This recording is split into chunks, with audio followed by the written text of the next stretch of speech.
Chapter 42-33.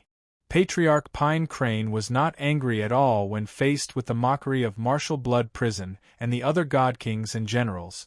The other four patriarchs were also very calm. There was an inexplicable smile at the corner of their mouth. They appeared to be very confident. The 5,000 disciples and captives were also very calm. They did not show any fear. However, when the 2,000 captives saw the blood prison marshal, the god kings, and the generals, they felt ashamed. Martial Blood Prison stared at the 5 patriarchs. He could not help but frown when he saw their reactions. Where did their confidence and courage come from? They dared to be so calm and even confident when facing Benshwai? Could it be that other than these 5 forces, they have an even more powerful backer? This thought flashed through Martial Blood Prison's mind. He could not help but think of Kenshin. At this moment, the 2 generals beside him suddenly exclaimed. They pointed at the captives mixed in with the Pine Crane disciples and shouted, "Everyone, look! Aren't those our people? Didn't they say that the 4 Samsara divine generals and 8,000 soldiers were killed by the Pine Crane clan without leaving a single survivor? Look, many of those Pine Crane clansmen are our soldiers." The 2 generals' exclamations attracted everyone's attention. Over 20 God King experts looked in the direction of the voice. Even the Blood Prison marshal frowned and cast a cold gaze. As expected, among the 5,000 Pine Crane disciples, at least 2,000 of them used to be soldiers under Martial Blood Prison. The 2,000 soldiers were stared at by Martial Blood Prison and the other generals. They also had to endure the disdainful gazes of more than 10,000 soldiers. They immediately felt ashamed. Due to the Heavenly Tao oath, they could not change sides and return to Martial Blood Prison's camp. However, their moral standards and loyalty made them feel very awkward. They wished they could find a hole to hide in. Martial Blood Prison's face darkened. His gaze turned gloomy and cold. However, he did not get angry at the 2,000 captives. Instead, he stared at Patriarch Pine Crane and shouted angrily, "Pine Crane, you are truly audacious. You deserve to die. You left 2,000 captives and forced them to join the battle. You pointed your sword at your former brothers and friends.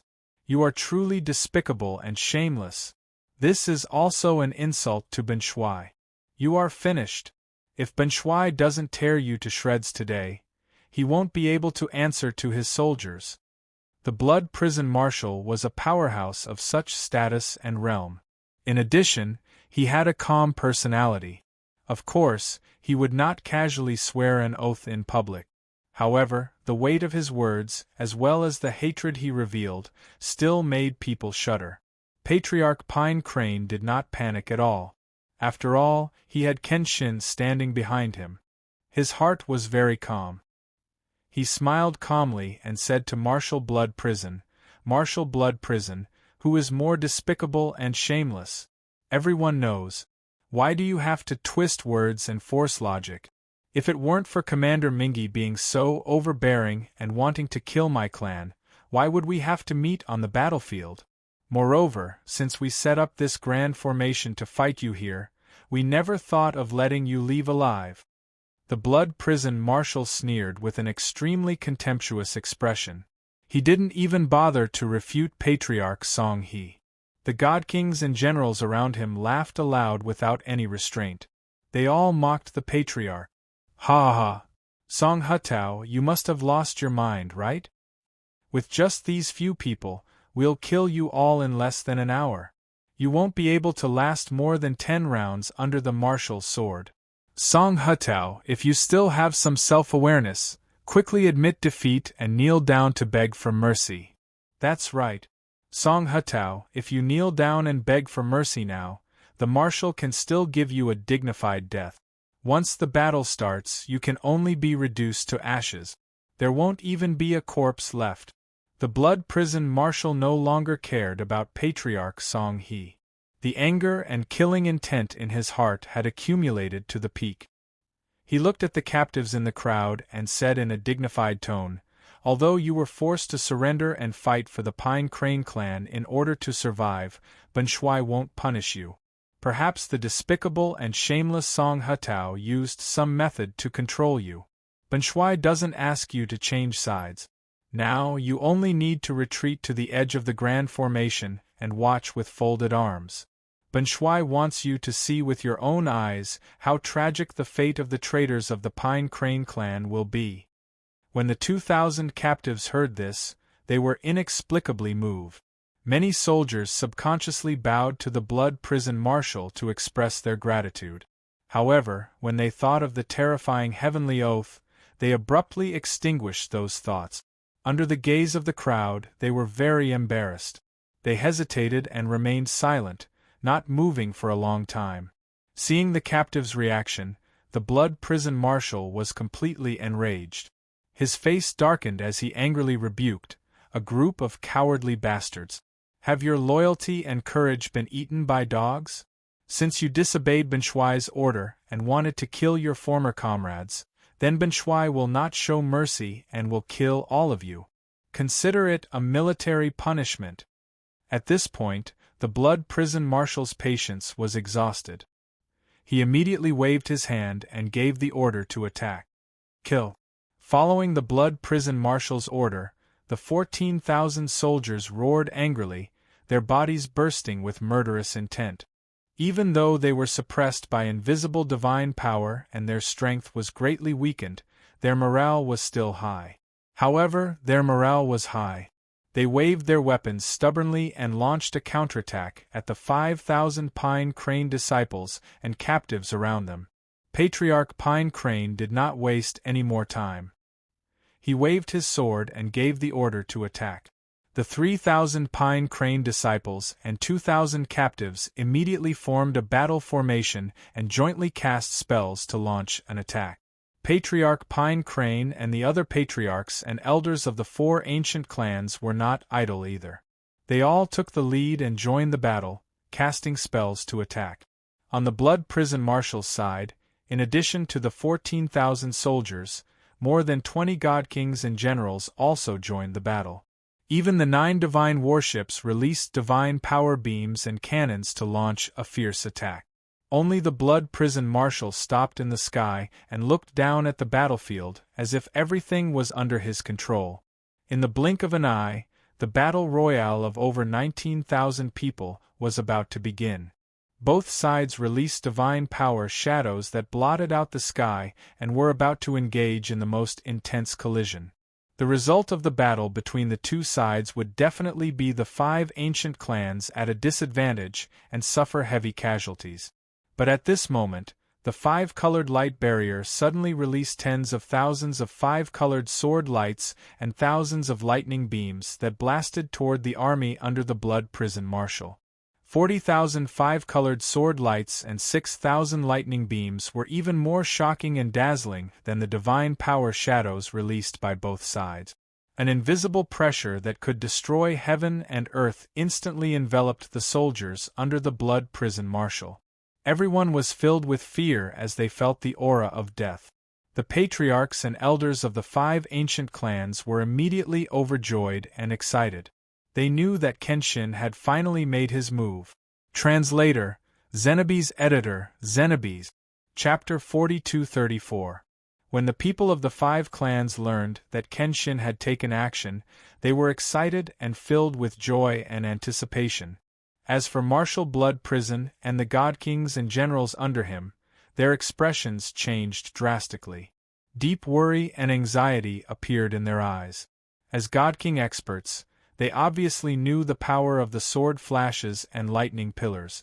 It was not something that Divine Lord Realm soldiers could withstand.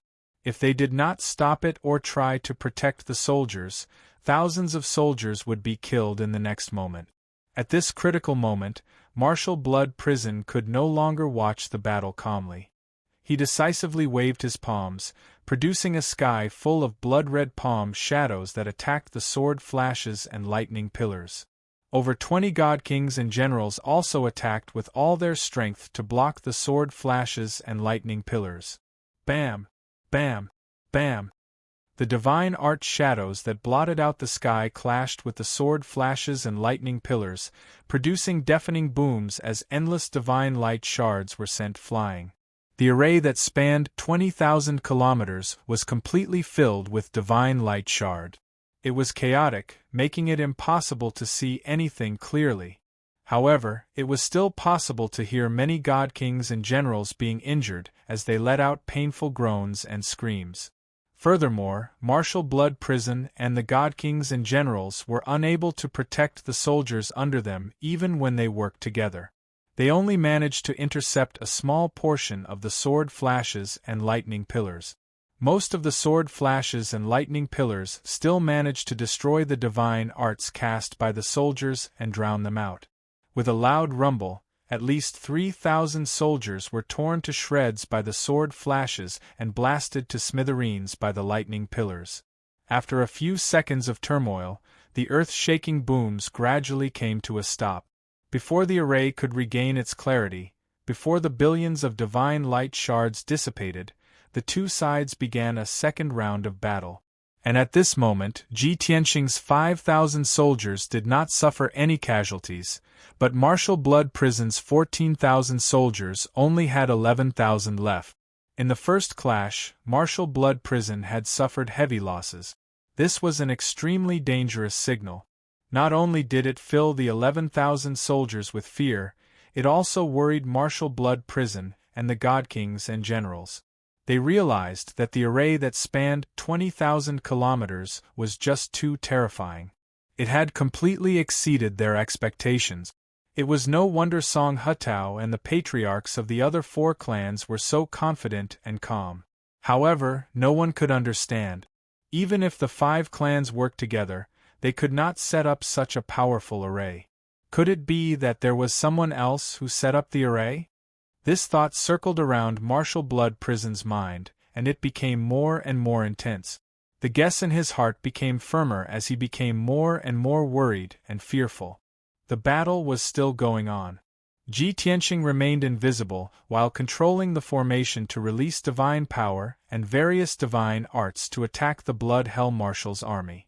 At the same time, he monitored all the activity on the battlefield to provide assistance at any time. The Blood Prison Marshal and the many god kings and generals worked together to attack the god king experts of the 5 clans. The 5 clans' god kings with their numbers were forced to retreat. If it wasn't for Ji Tianqing secretly helping them and stopping the Blood Prison Marshal and the other generals, they wouldn't have been able to hold on. Ji Tianqing's 3,000 pine crane disciples and 2,000 captives also unleashed their full combat strength as they attacked the enemy with all their might. The 11,000 soldiers were already suppressed by the array's power and could not unleash much combat strength. They were also attacked by the array and 5,000 soldiers. They suffered greatly as their casualties rapidly increased. At such a dangerous moment, they hoped that Martial Blood Prison and the god kings could help and protect them. Unfortunately, Martial Blood Prison, the god kings, and the generals could barely fend for themselves. How could they have the strength to care about them? Under such circumstances, it was obvious what the outcome of the battle would be. The defeat of Martial Blood Prison's side was only a matter of time. Many people were aware of this, but the reactions of both sides were different. Ji Tianqing's soldiers became braver as they fought. Their morale soared and they were in high spirits. This was especially so for the 4 clans' patriarchs and elders. This was the first time they were fighting alongside Kenshin. In the past, they had only heard of how powerful Kenshin was and how he was famous and awe-inspiring. Now that they had seen Kenshin's methods with their own eyes, they knew what it meant to be able to defeat 1,000,000 soldiers alone. They watched as Kenshin secretly attacked and casually cast spells. He beat up Martial Blood Prison and the god kings until the sky was spinning and the earth was spinning and they were riddled with injuries. The 4 patriarchs were secretly excited and glad. They thought that if the situation continued to develop, it would not be long before Kenshin could take over Yudu and unify the entire Reincarnation Island. On the other side, The soldiers under martial blood prison were suffering severe casualties as their numbers decreased sharply. The soldiers' morale continued to decline, and their fighting spirit became weaker and weaker. There were even many soldiers who kept retreating. It was a pity that the surrounding 20,000 miles were sealed by the array. No matter where they retreated, they could not escape the suppression of the array. They could not escape death in the end. Martial blood prison and the 20-odd god kings and generals were burning with worry. They watched as the soldiers under their command dwindled, but they were anxious and helpless. Half an hour passed. The intense battle lasted for so long before it finally eased up. Out of the 5,000 soldiers under Ji Tianqing, more than 300 were sacrificed, and more than 400 were severely injured. Those who were severely injured retreated from the array and went far away to recuperate. The 4,200 people who were still participating in the battle were also exhausted. Their divine power was severely depleted. However, the soldiers under martial blood prison ended up in an even more miserable state. At this time, the number of soldiers in the army had been reduced to about 6,000. In the past hour, 5,000 soldiers had been killed. The grassland within 20,000 miles had long been reduced to ruins. Corpses and divine weapon fragments could be seen everywhere. In addition, 6 of the 9 divine warships had been destroyed. The remaining 3 were also riddled with injuries and were not far from collapsing. Martial blood prison was also riddled with injuries from Ji Tianqing's attacks. He was covered in blood and looked very wretched. If it were anyone else, they would have thought that the power of the array had injured him to this extent. However, he knew that this was definitely not the doing of the array. There was a strong practitioner secretly casting spells to deal with him. Although martial blood prison was still not completely sure that the strong practitioner hiding in the dark was Kenshin. What he was certain of was that the strong practitioner was most likely a peak god king. This conclusion made his heart palpitate and anxious. Looking at the situation on the battlefield, he knew that this battle was bound to be lost. Hence, he no longer harbored any thoughts of getting lucky and decisively gave the order to break out. Of course, breaking out was also particular about method and strategy. The 6,000 soldiers continued to fight a bloody battle. He personally led more than a dozen god kings to crack the array first. Only by cracking open a gap in the array would they have a chance to escape. The moment martial blood prison gave the order, those dozen god kings carried out the order without hesitation, following him to crack the array. Because those dozen god kings who were severely injured had long wanted to retreat. However, without martial blood prison giving the order, they did not dare to retreat without permission. Chapter 42:35. Although the blood hell marshal's every step was slow and steady, and his plans were very meticulous. Unfortunately, Ji Tianqing was the overlord of this grand formation that covered an area of 20,000 kilometers. He was constantly monitoring everything that happened in the array. The blood hell marshal and the dozen godly kings' actions naturally could not escape his sharp eyes. Without waiting for the blood hell marshal and the dozen godly kings to observe the structure of the array, he controlled the array to release terrifying divine power and destructive divine art shadows. Bam! Bam! Bam! Rumble! A series of dull explosions erupted as dazzling divine light burst out. The dozen godly kings were blown off their feet as blood spurted out of their orifices. The blood hell marshal was also blown back, and he looked even more miserable. Such an outcome made the blood hell marshal even more certain that the expert who was hiding in the dark was definitely a peak godly king. The dozen godly kings also reacted. After seeing the clues, they revealed shocked and worried expressions. Damn it! This is definitely not the array's automatic counterattack. The array is an inanimate object. How can it be like it has eyes? There must be an expert controlling the array and watching our movements at all times. I can be sure that it's not Song Hetao, nor the patriarchs of the 4 clans. Apart from the 5 of them, who else can control the array? In other words, there's an expert controlling the array in the dark, and has never shown himself. Then who could it be? When everyone guessed this possibility, the same thought involuntarily flashed through their minds. Could it be Kenshin? Once they thought that this array was set up by Kenshin, and that Kenshin was very likely to be in the array, hiding in the dark and staring at them with a cold smile and murderous intent. Everyone shuddered. After such a shock, everyone's morale dropped even further. They were already trembling with fear and worry. Next, the situation returned to how it was before. The soldiers under the Blood Hell Marshal retreated in defeat as the number of casualties continued to increase. The Blood Hell Marshal and the many godly kings and generals thought of ways to attack the array, but they were unable to break through and break out of the encirclement. On the other hand, the experts of the 5 clans continued to press forward. The 4,000 Pine Crane disciples and captives were also slowly shrinking their encirclement. As time passed, the number of soldiers under the Blood Hell Marshal's command dwindled. Even the Divine King experts and generals were killed by Ji Tianxing one after another. Another hour later, the battle was nearing its end. Of the thousands of soldiers, only 800 were left. Their morale had completely collapsed. The 800-plus soldiers were bathed in blood, their clothes tattered, and they looked miserable to the extreme.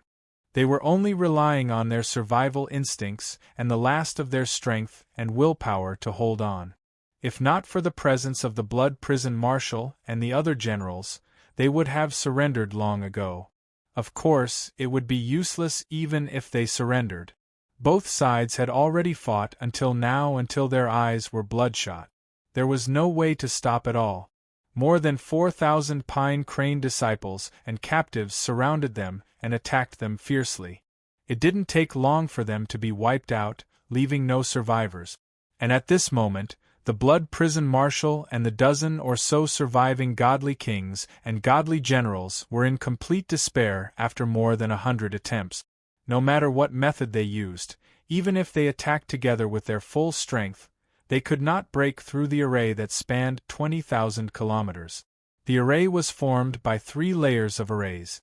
They could not even break through the first layer of the array, let alone the other 2 layers. They finally understood what it meant to be a turtle in a jar.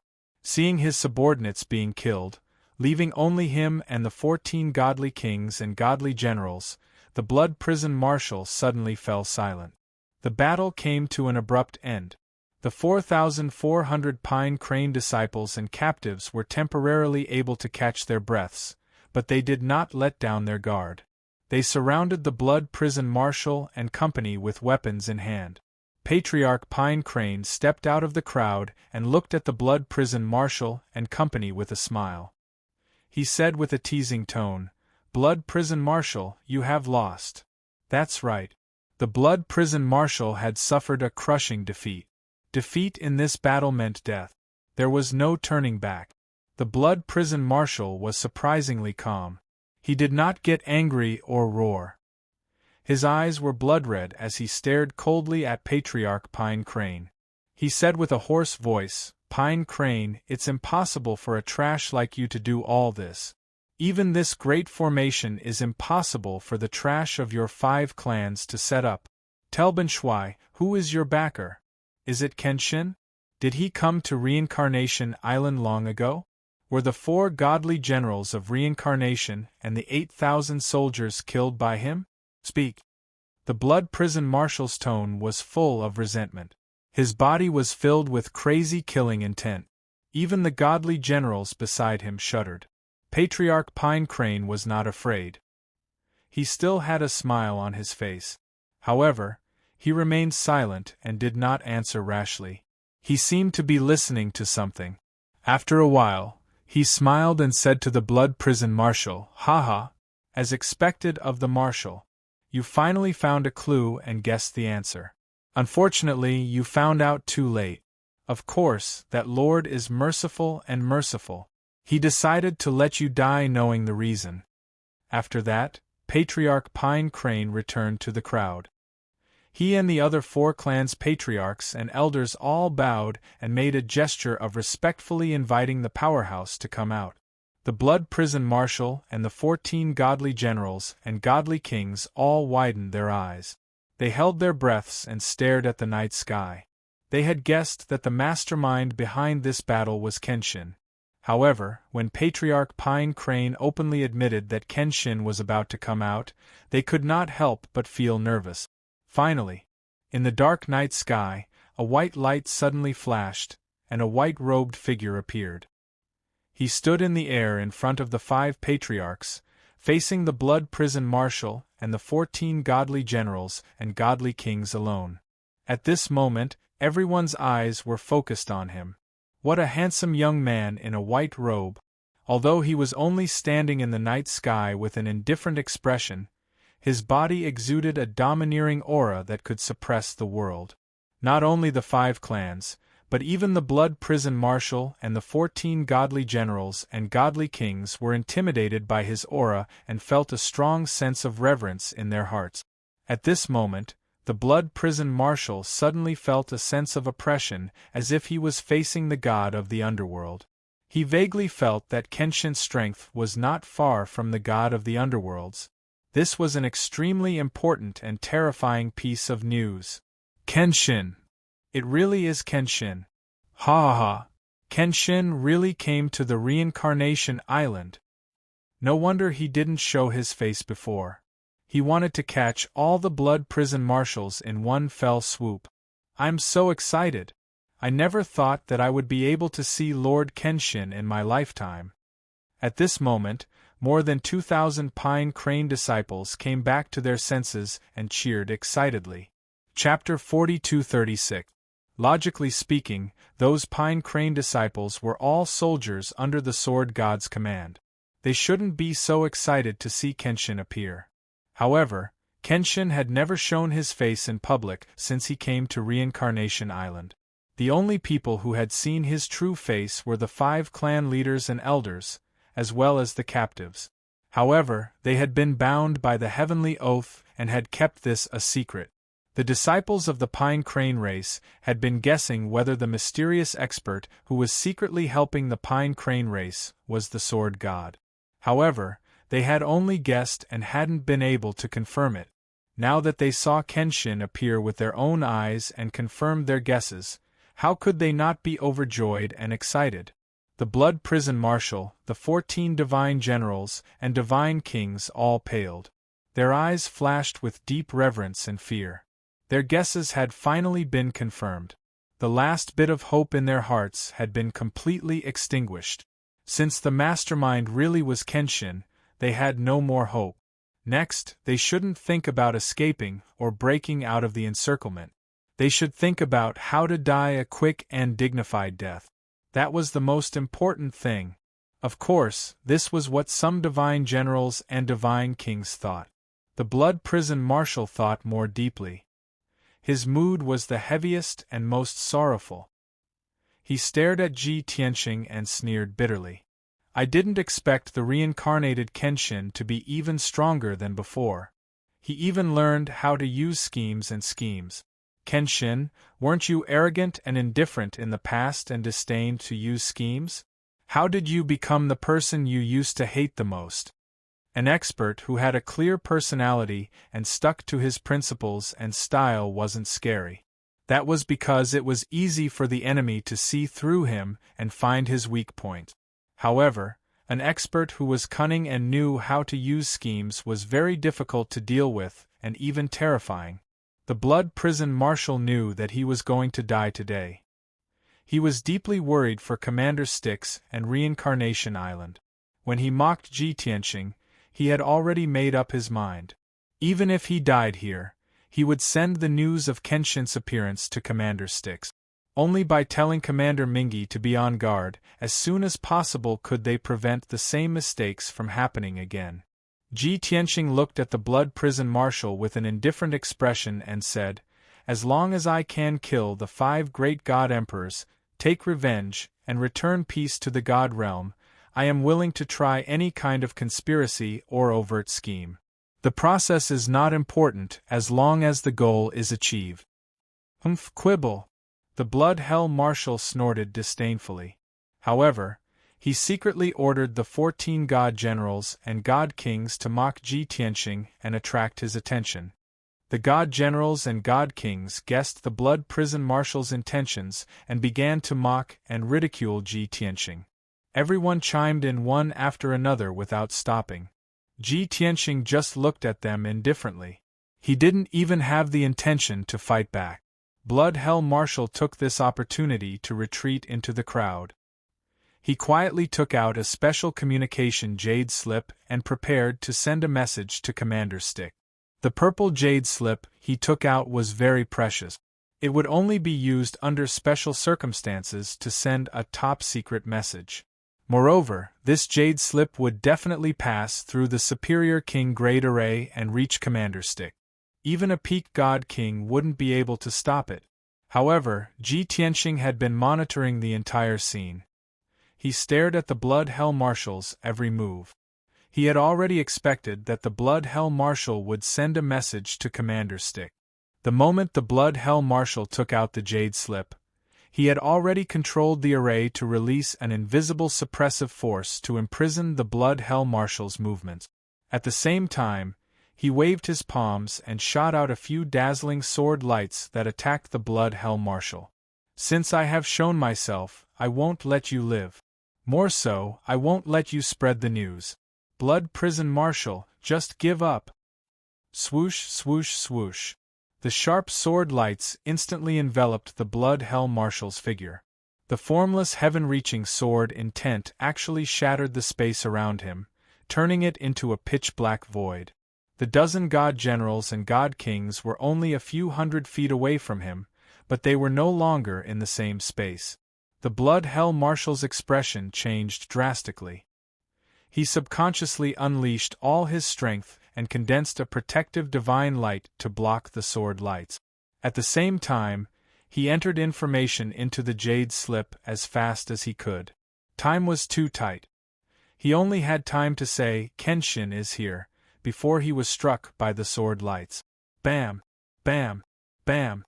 Amidst the deafening noise, the Blood Hell Marshal's protective divine light collapsed on the spot. Countless divine light fragments splattered out. Immediately after, his divine body was also minced into several pieces by the sword lights. Blood splattered everywhere. The special jade slip in his hand was also shattered into pieces by the sword light and scattered in the void. Ji Tianxing only used one move to destroy the Blood Hell Marshal's jade slip and his divine body. The Blood Hell Marshal's remaining godhead floated in the shattered void. The 14 divine generals and divine kings widened their eyes at this sight. They were filled with extreme fright. They never expected Kenshin to be so powerful. The extremely noble and powerful Blood Hell Marshal in their eyes was actually so weak that he was insta-killed by Kenshin. On the other side, the disciples of the 5 clans cheered excitedly. They became even more excited and admired Kenshin even more. Whoosh! Ji Tianxing shot out another sword light. It passed through the pitch-black void rift and accurately hit the Blood Hell Marshal's godhead. Crack!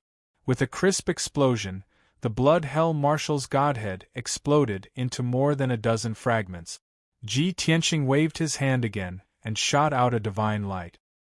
He captured the Blood Hell Marshal's godhead fragments and successfully kept them. Only then did the 14 god generals and god kings react. Everyone let out anxious exclamations and turned to flee as fast as they could. This was purely an instinctive reaction. Even though they knew that they could not escape the suppression of the array, they still wanted to get as far away from Ji Tianxing as possible. Of course, these were all futile actions. Ji Tianxing waved his hand again and shot out a few sword lights and dragon elephant divine fist at the few god generals. The patriarchs and elders of the 5 clans also let out battle cries and cast spells to surround and attack. Bam! Bam! Bam! Rumble! Dazzling divine arts lit up again. All kinds of divine powers and ultimate skills filled the night sky again. The 14 godly generals and godly kings did not even have a chance to resist. Very soon they were surrounded and killed.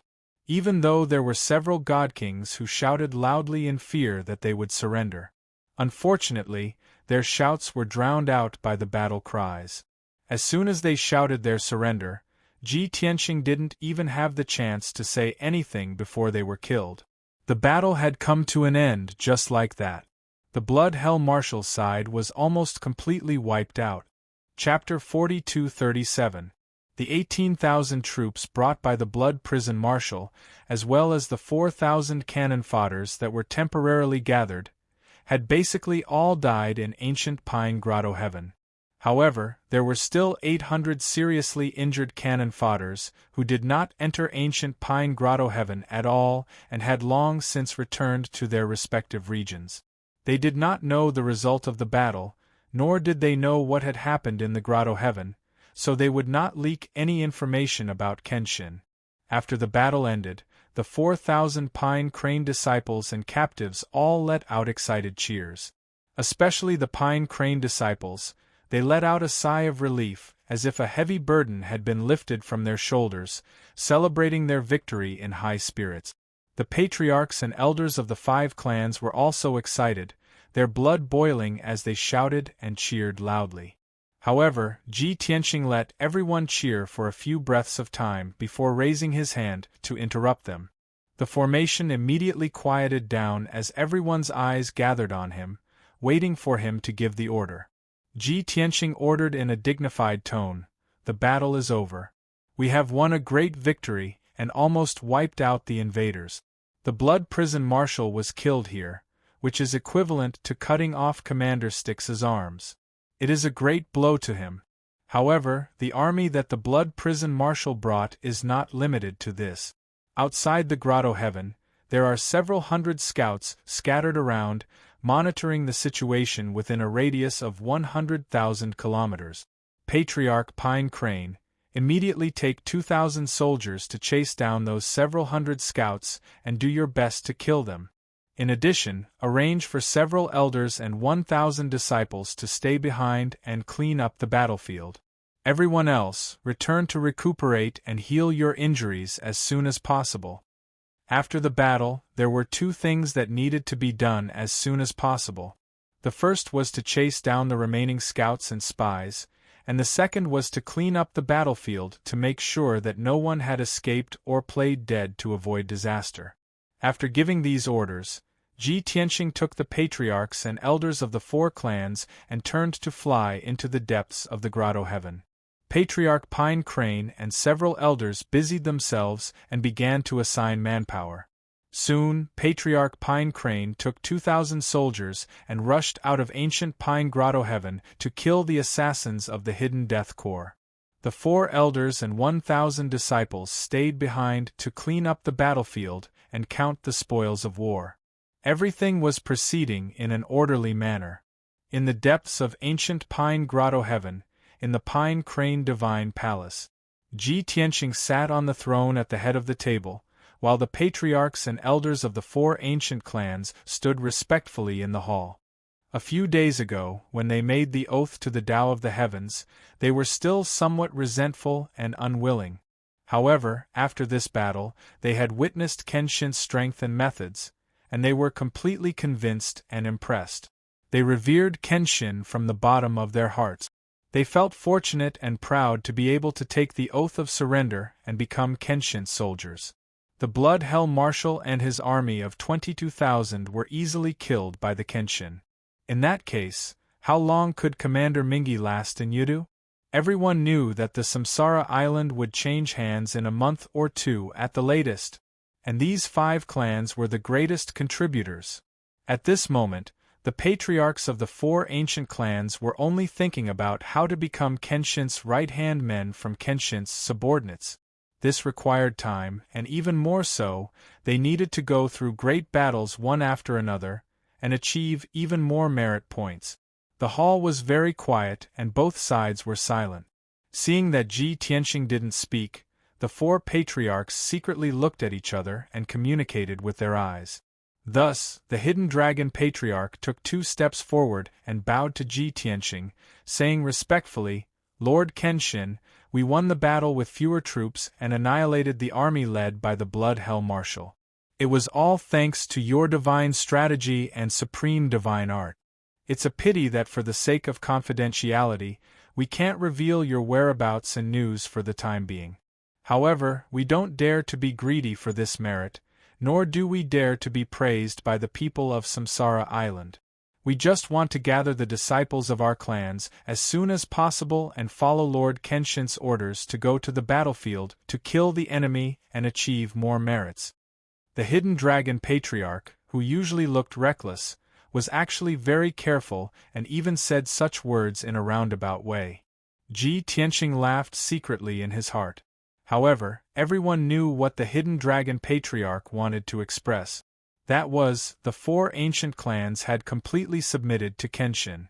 Seeing that the Pine Crane clan had achieved great merits and made great sacrifices, they weren't willing to be defeated by the Pine Crane clan.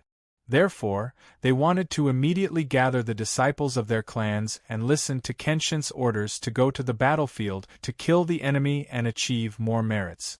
Ji Tianqing was naturally happy that the 4 ancient clans had such thoughts and determination. In this way, the 5 ancient clans would all submit, and the rebel alliance would be established. Taking down the Samsara Island would be just around the corner. He put on an act of encouraging the 4 patriarchs, and then officially issued an order for the 4 ancient clans to gather their people and quickly gather at Ancient Pine Paradise. Hearing this order, the 4 patriarchs were excited but also a little disappointed. Kenshin wanted them to gather the disciples of their clans at Ancient Pine Paradise. Didn't this mean that Kenshin wanted to make Ancient Pine Paradise their headquarters? According to this development, when Kenshin unified the entire Samsara Island in the future, the Pine Crane clan would definitely be the biggest winner. Thinking of this, the 4 patriarchs were filled with worry and anxiety. However, Kenshin had made a decision, and they couldn't change it or refute it. They could only follow the order. The 4 patriarchs and elders bowed to Ji Tianqing and took their leave. Next, they had to rush back to their respective abodes and personally select the elite disciples, then rush back to Ancient Pine Paradise to gather. If it was on the boundless heaven continent, the clans would be far away, and it would take at least a month to go back and forth. However, the Samsara Island was very small, and it would take at most half a month to complete. The patriarchs and elders of the 4 clans left, and Ji Tianqing returned to his residence to rest. 4 hours later, the 4 elders came to report to him with a huge amount of spoils. Reporting to Lord Kenshin, the battlefield has been cleaned up. The inside of the formation has been cleaned up, and the ruins have been filled in. All the spatial rings, divine armors, and godhead fragments are here. Please take a look. The 4 elders each took out 2 interspatial rings and presented them to Ji Tianqing. Ji Tianqing's consciousness entered the rings and saw nearly 20,000 spatial rings, as well as countless weapons, armors, fragments, and so on. As for the godhead fragments of the God King powerhouses, they were very valuable spoils of war, so of course they were stored separately. Ji Tianqing took away the godhead fragments of the godheads, as well as the spatial rings of the Blood Prison Marshal and several generals. The rest of the spoils were left in the hands of the 4 elders. He ordered, "Next, the task of counting these spoils of war will be left to you. Finish it as soon as possible." The 4 elders hurriedly complied, bowing and retreating. Chapter 42-38. Not long after the 4 elders left, Chief Song he also returned and reported the situation to Ji Tianqing. He looked travel-worn and was in a sorry state. The bloodstains on his body had yet to dry. When he reported the situation to Ji Tianqing, he also had an awkward expression. Reporting to Lord Kenshin, "I've found out that there are close to 500 scouts and spies within a radius of 100,000 miles outside the Grotto Heaven. Even though my subordinates and 2,000 disciples tried our best to capture and kill those scouts and spies, they were simply too alert. When they saw that the situation wasn't good, they scattered and escaped. In the end, my subordinates and disciples only killed over 200 and captured over 30. The remaining 200 or so scouts and informants all scattered and fled. However, I've already sent the disciples who are best at tracking to follow 2 batches of people. No wonder Chief Song he felt awkward and didn't have the face to face Ji Tianxing. From what he said, if Ji Tianxing insisted on capturing the escaping assassins of the Hidden Death Squad, he would also lead his troops to chase after them. However, all of this was within Ji Tianxing's expectations. Ji Tianxing didn't blame him and just waved his hand. Those scouts and spies should be the elite assassins of the Hidden Death Squad under Commander Mingi. They don't participate in head-on battles and are best at hiding, assassinating, and gathering information. Unless I make a move personally, none of you will be able to catch all of them in one fell swoop. Alright, you don't have to blame yourself. Quickly arrange for the disciples to rest and heal their injuries. The captured assassins have to be guarded strictly and don't let them commit suicide. When you're done with the affairs of the clan, arrange for people to interrogate those assassins and see if you can get any useful information. Chief Song he was still worried and hesitated for a moment before asking, but, Lord Kenshin, those assassins of the Hidden Death Squad might leak the information if they escape back to you. Ji Tianxing said with an indifferent expression. Martial Blood Prison was killed and the army of 18,000 was wiped out. This news was supposed to be released so that the entire Reincarnation Island would know. Other than that, what information could those assassins of the Hidden Death Squad leak? They did not enter the ancient Pine Paradise, nor did they enter the Great Array, so they did not see me. Seeing that Ji Tianxing did not mind this matter, and that what he said made sense, Patriarch Song he felt relieved and relaxed. He bowed to Ji Tianxing, then took his leave. Next, he not only had to arrange for the injured soldiers to go back and treat their wounds, but he also had to send people to watch over the captives and interrogate them with torture. Most importantly, ancient Pine Paradise's great defensive array had been blasted open by the Blood Hell Marshal's army. It had to be repaired as soon as possible. In order to repair the formation, Patriarch Song he had to do it himself. Many elders, deacons, and disciples had to work together. In everyone's opinion, the Kenshin side had obtained a complete victory in this battle, wiping out the Blood Hell Marshal's army. As the main force, the Pine Crane race naturally achieved the greatest merit and obtained the greatest honor. However, in reality, the Pine Crane race had also paid an enormous price for this. Of the 4,000 soldiers who survived, more than 1,400 were captives who had surrendered. Only about 2,800 were disciples of the Pine Crane tribe. In other words, the Pine Crane race had already lost 1,200 disciples in the previous 2 battles. These 2 battles were only the beginning of the Rebel Alliance's conquest of Reincarnation Island. There would definitely be many more battles in the next few months. Patriarch Song he did not know how many more Pine Crane disciples would have to be sacrificed. However, since he had made the choice to follow the Kenshin against the Styx Marshal and the Blood Hell Marshal, no matter how great the price he had to pay or how many disciples he had to sacrifice, he would walk down this path unswervingly. A day later, ancient Pine Paradise returned to peace. The 4 elders in charge of counting the spoils of war finally completed their task with the help of dozens of disciples. Cultivation resources worth hundreds of trillion were placed in dozens of spatial rings and presented to Ji Tianxing. Ji Tianxing temporarily accepted these spoils of war, but he had no intention of using them. He planned to keep these spoils of war and distribute them to the 5 clans according to their merits after the battle. At this time, the Pine Crane disciples and the captives who were more seriously injured entered a state of healing. Patriarch Song he did not have time to heal his injuries. He quickly gathered a few elders and 10 attendants who were less seriously injured. He led thousands of disciples and began to repair the defense formation of the paradise.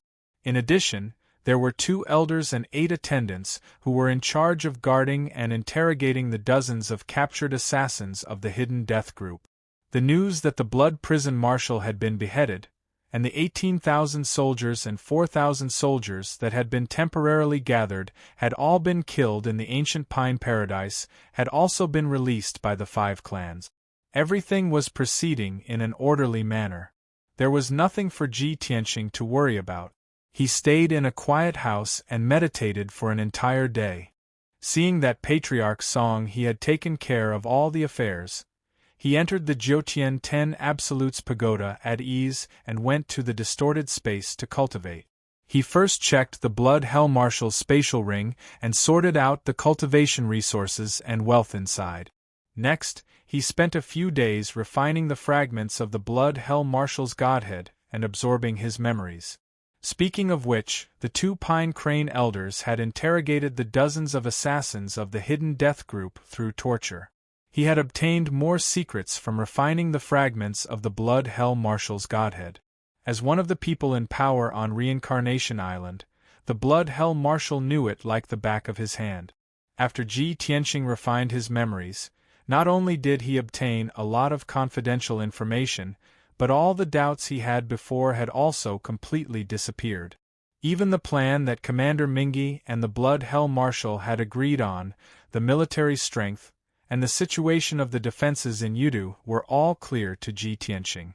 After all, Commander Mingi was in charge of Yudu and was mainly in charge of commanding.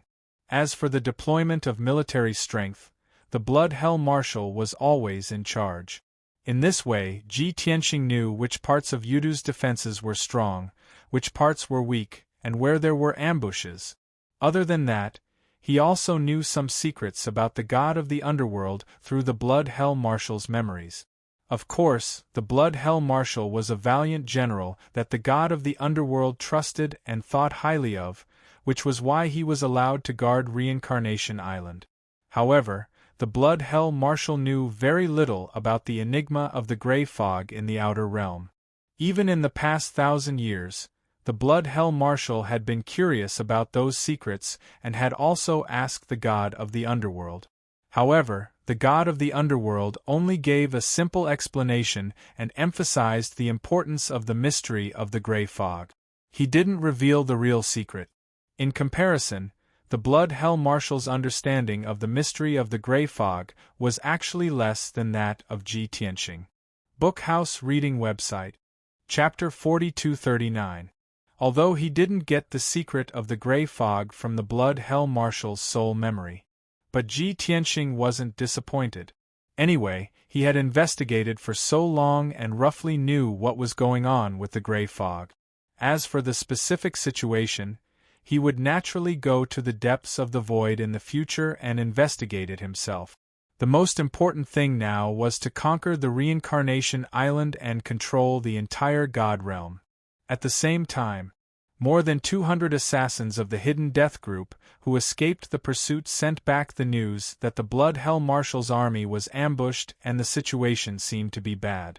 Although they didn't enter the ancient Pine Grotto Heaven and didn't know the specific situation, but they lost contact with the Blood Hell Marshal and the many god generals and were pursued by the Pine Crane clan.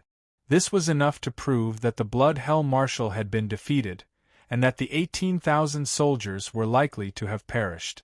In the Yudu city, Commander Mingi, many God King powerhouses, and the 18 domain lords had been patiently waiting for the news. Although everyone was very confident in the Blood Hell Marshal and believed that he would win this battle. But in everyone's heart, there was a trace of speculation about Kenshin, so they were still a little nervous. If they didn't get the exact news of the Blood Hell Marshal's victory, they couldn't really be at ease. Finally, the assassins of the Hidden Death Group sent back the news. The god generals and the leader of the Hidden Death Group, who received the Jade Scroll, didn't even have time to check the content of the message before sending it to Commander Mingi. Commander Mingi took the Jade Scroll with anticipation, but when he saw the content of the report in the Jade Scroll, he was stunned on the spot. Immediately, the smile on his face stiffened and gradually became cold, and his body burst out with towering anger and murderous intent. This is impossible. The Grand Marshal personally led the army, and he has always been cautious. How could he be ambushed and defeated? In a rage, Commander Mingi smashed the communication jade scroll with a slap. He was so angry that his face turned black and his body was trembling. The leader of the hidden death group and several god generals were also dumbfounded. They all widened their eyes in horror and couldn't believe the news.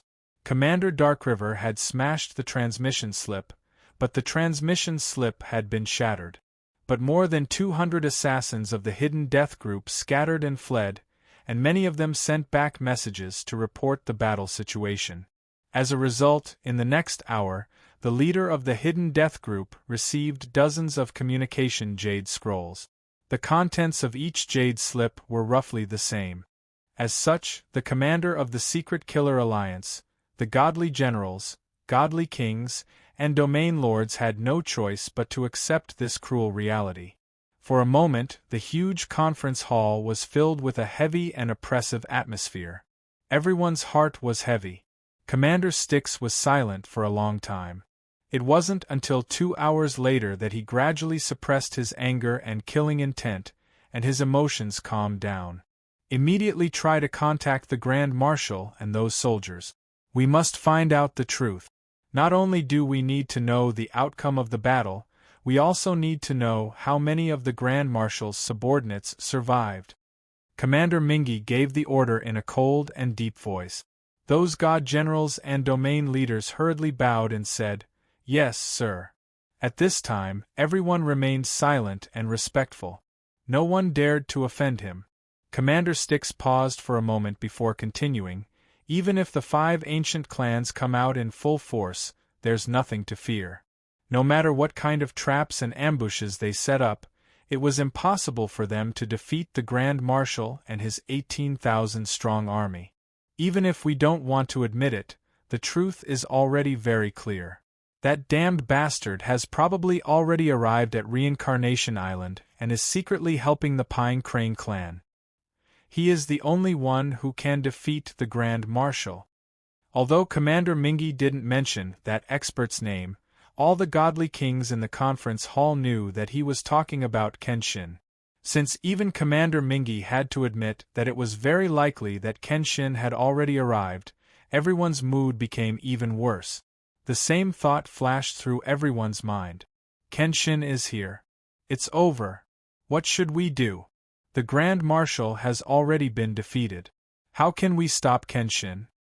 Commander Mingi obviously had a headache over this problem as well, and he couldn't think of a solution. He didn't say anything else.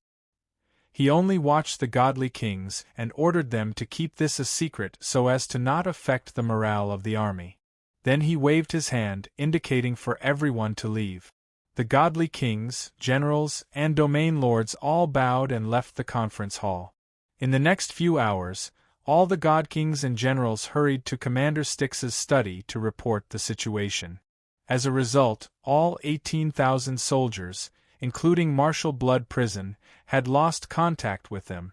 Furthermore, the generals had also gone to the psychic hall to check. The Divine Soul Jade tablets of the Blood Prison Marshal and the Divine Generals were all shattered. The facts proved that the Blood Prison Marshal and the few Divine Generals had already perished, their bodies and souls destroyed.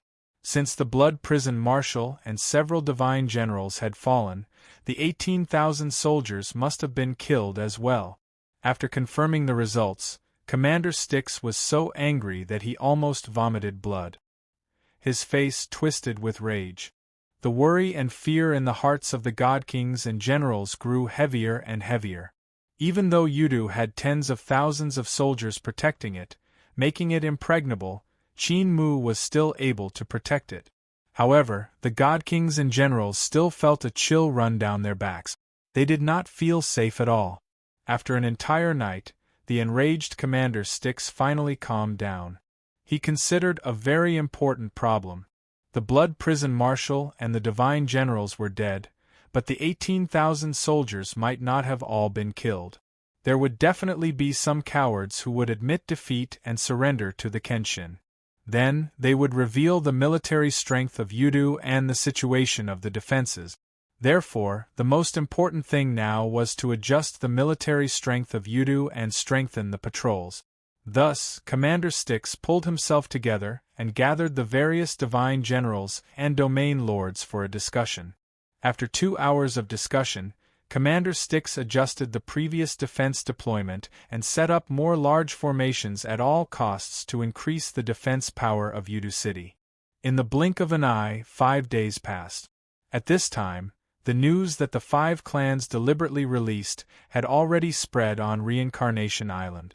Not only the various factions, but the empires and divine kingdoms of the 18 domains also knew that the Blood Prison Marshal had been killed and that the 18,000 soldiers had all been wiped out.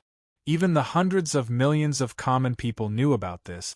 For a time, the 5 ancient clans led by the Pine Crane clan became the center of discussion. They were the heroes in the hearts of the common people. When they first heard the news, most people were in disbelief. They did not dare to believe that the 5 ancient clans could actually kill the Blood Prison Marshal and wipe out the army under his command. One had to know that on Reincarnation Island, Commander Styx was synonymous with hegemony, and the Blood Prison Marshal was equivalent to being invincible. It was truly shocking that the 5 ancient clans could create such a miracle. However, the various sources of information were very reliable. They described the cause of the matter very clearly, so people had to believe it. Therefore, after the common people confirmed the news, they fell into a frenzy of joy and excitement. Bookhouse Reading Website. Chapter 4240. Over the next few days, news of the Blood Prison Marshal's death and the annihilation of his army of 20,000 spread throughout Reincarnation Island. In the end, everyone knew about it, and the streets and alleys were talking about it. The people cheered, excited, and felt that victory was near. It seemed that Reincarnation Island would soon regain its freedom.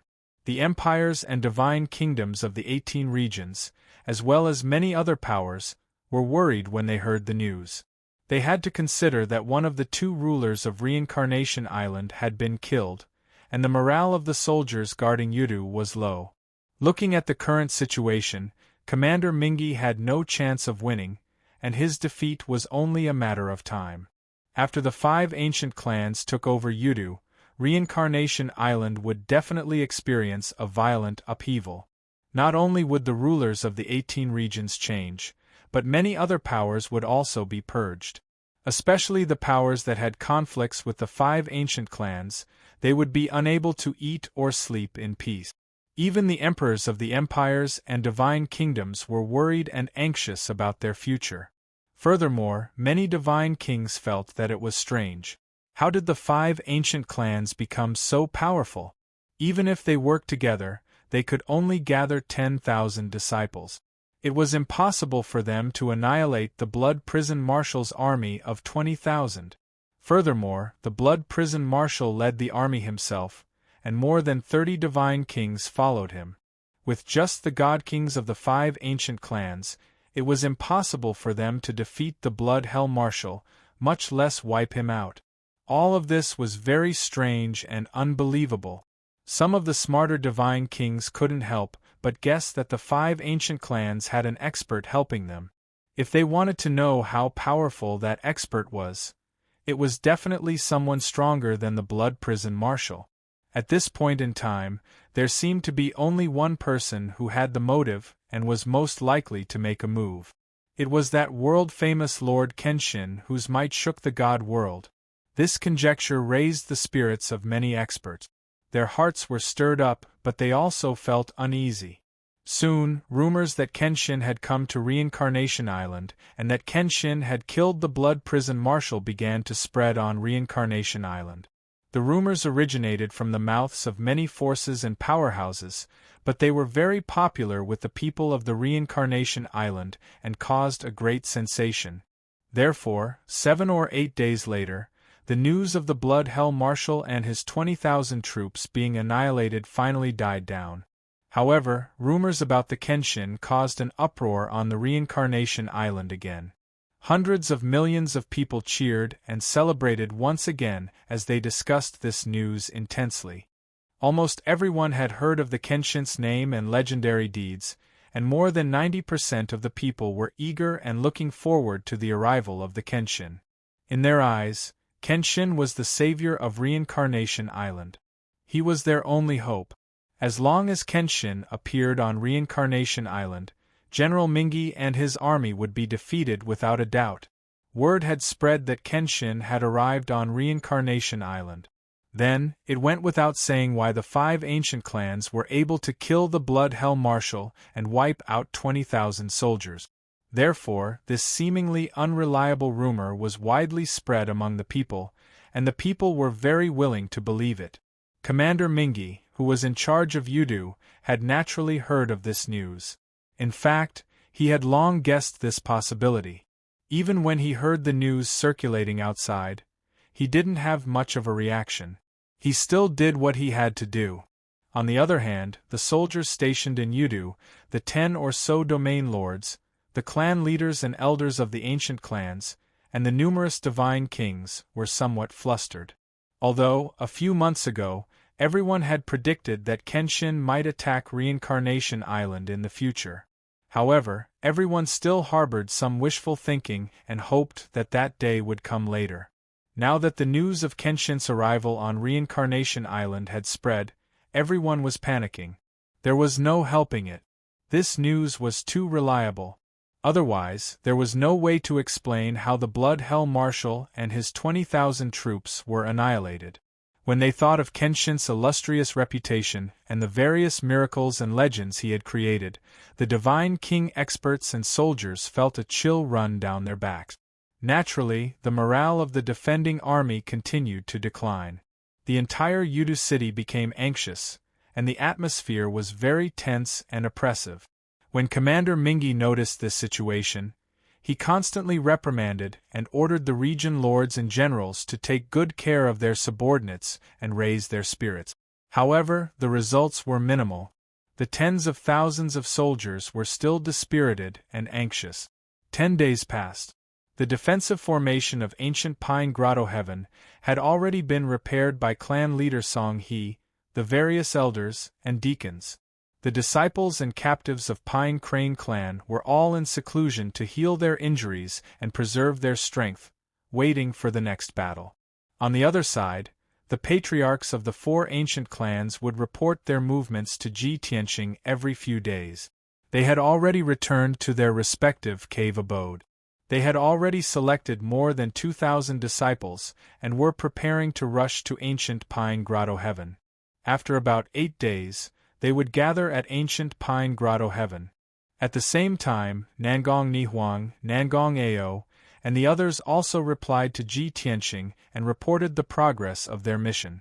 A few days ago, not long after the battle ended, Ji Tianqing gave them an order and assigned them a mission.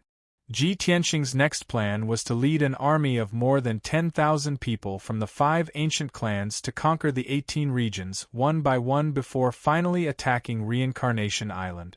However, before that, he had to make the situation on Reincarnation Island more chaotic. At the same time, he had to put some pressure on the 18 domain lords stationed in Yudu.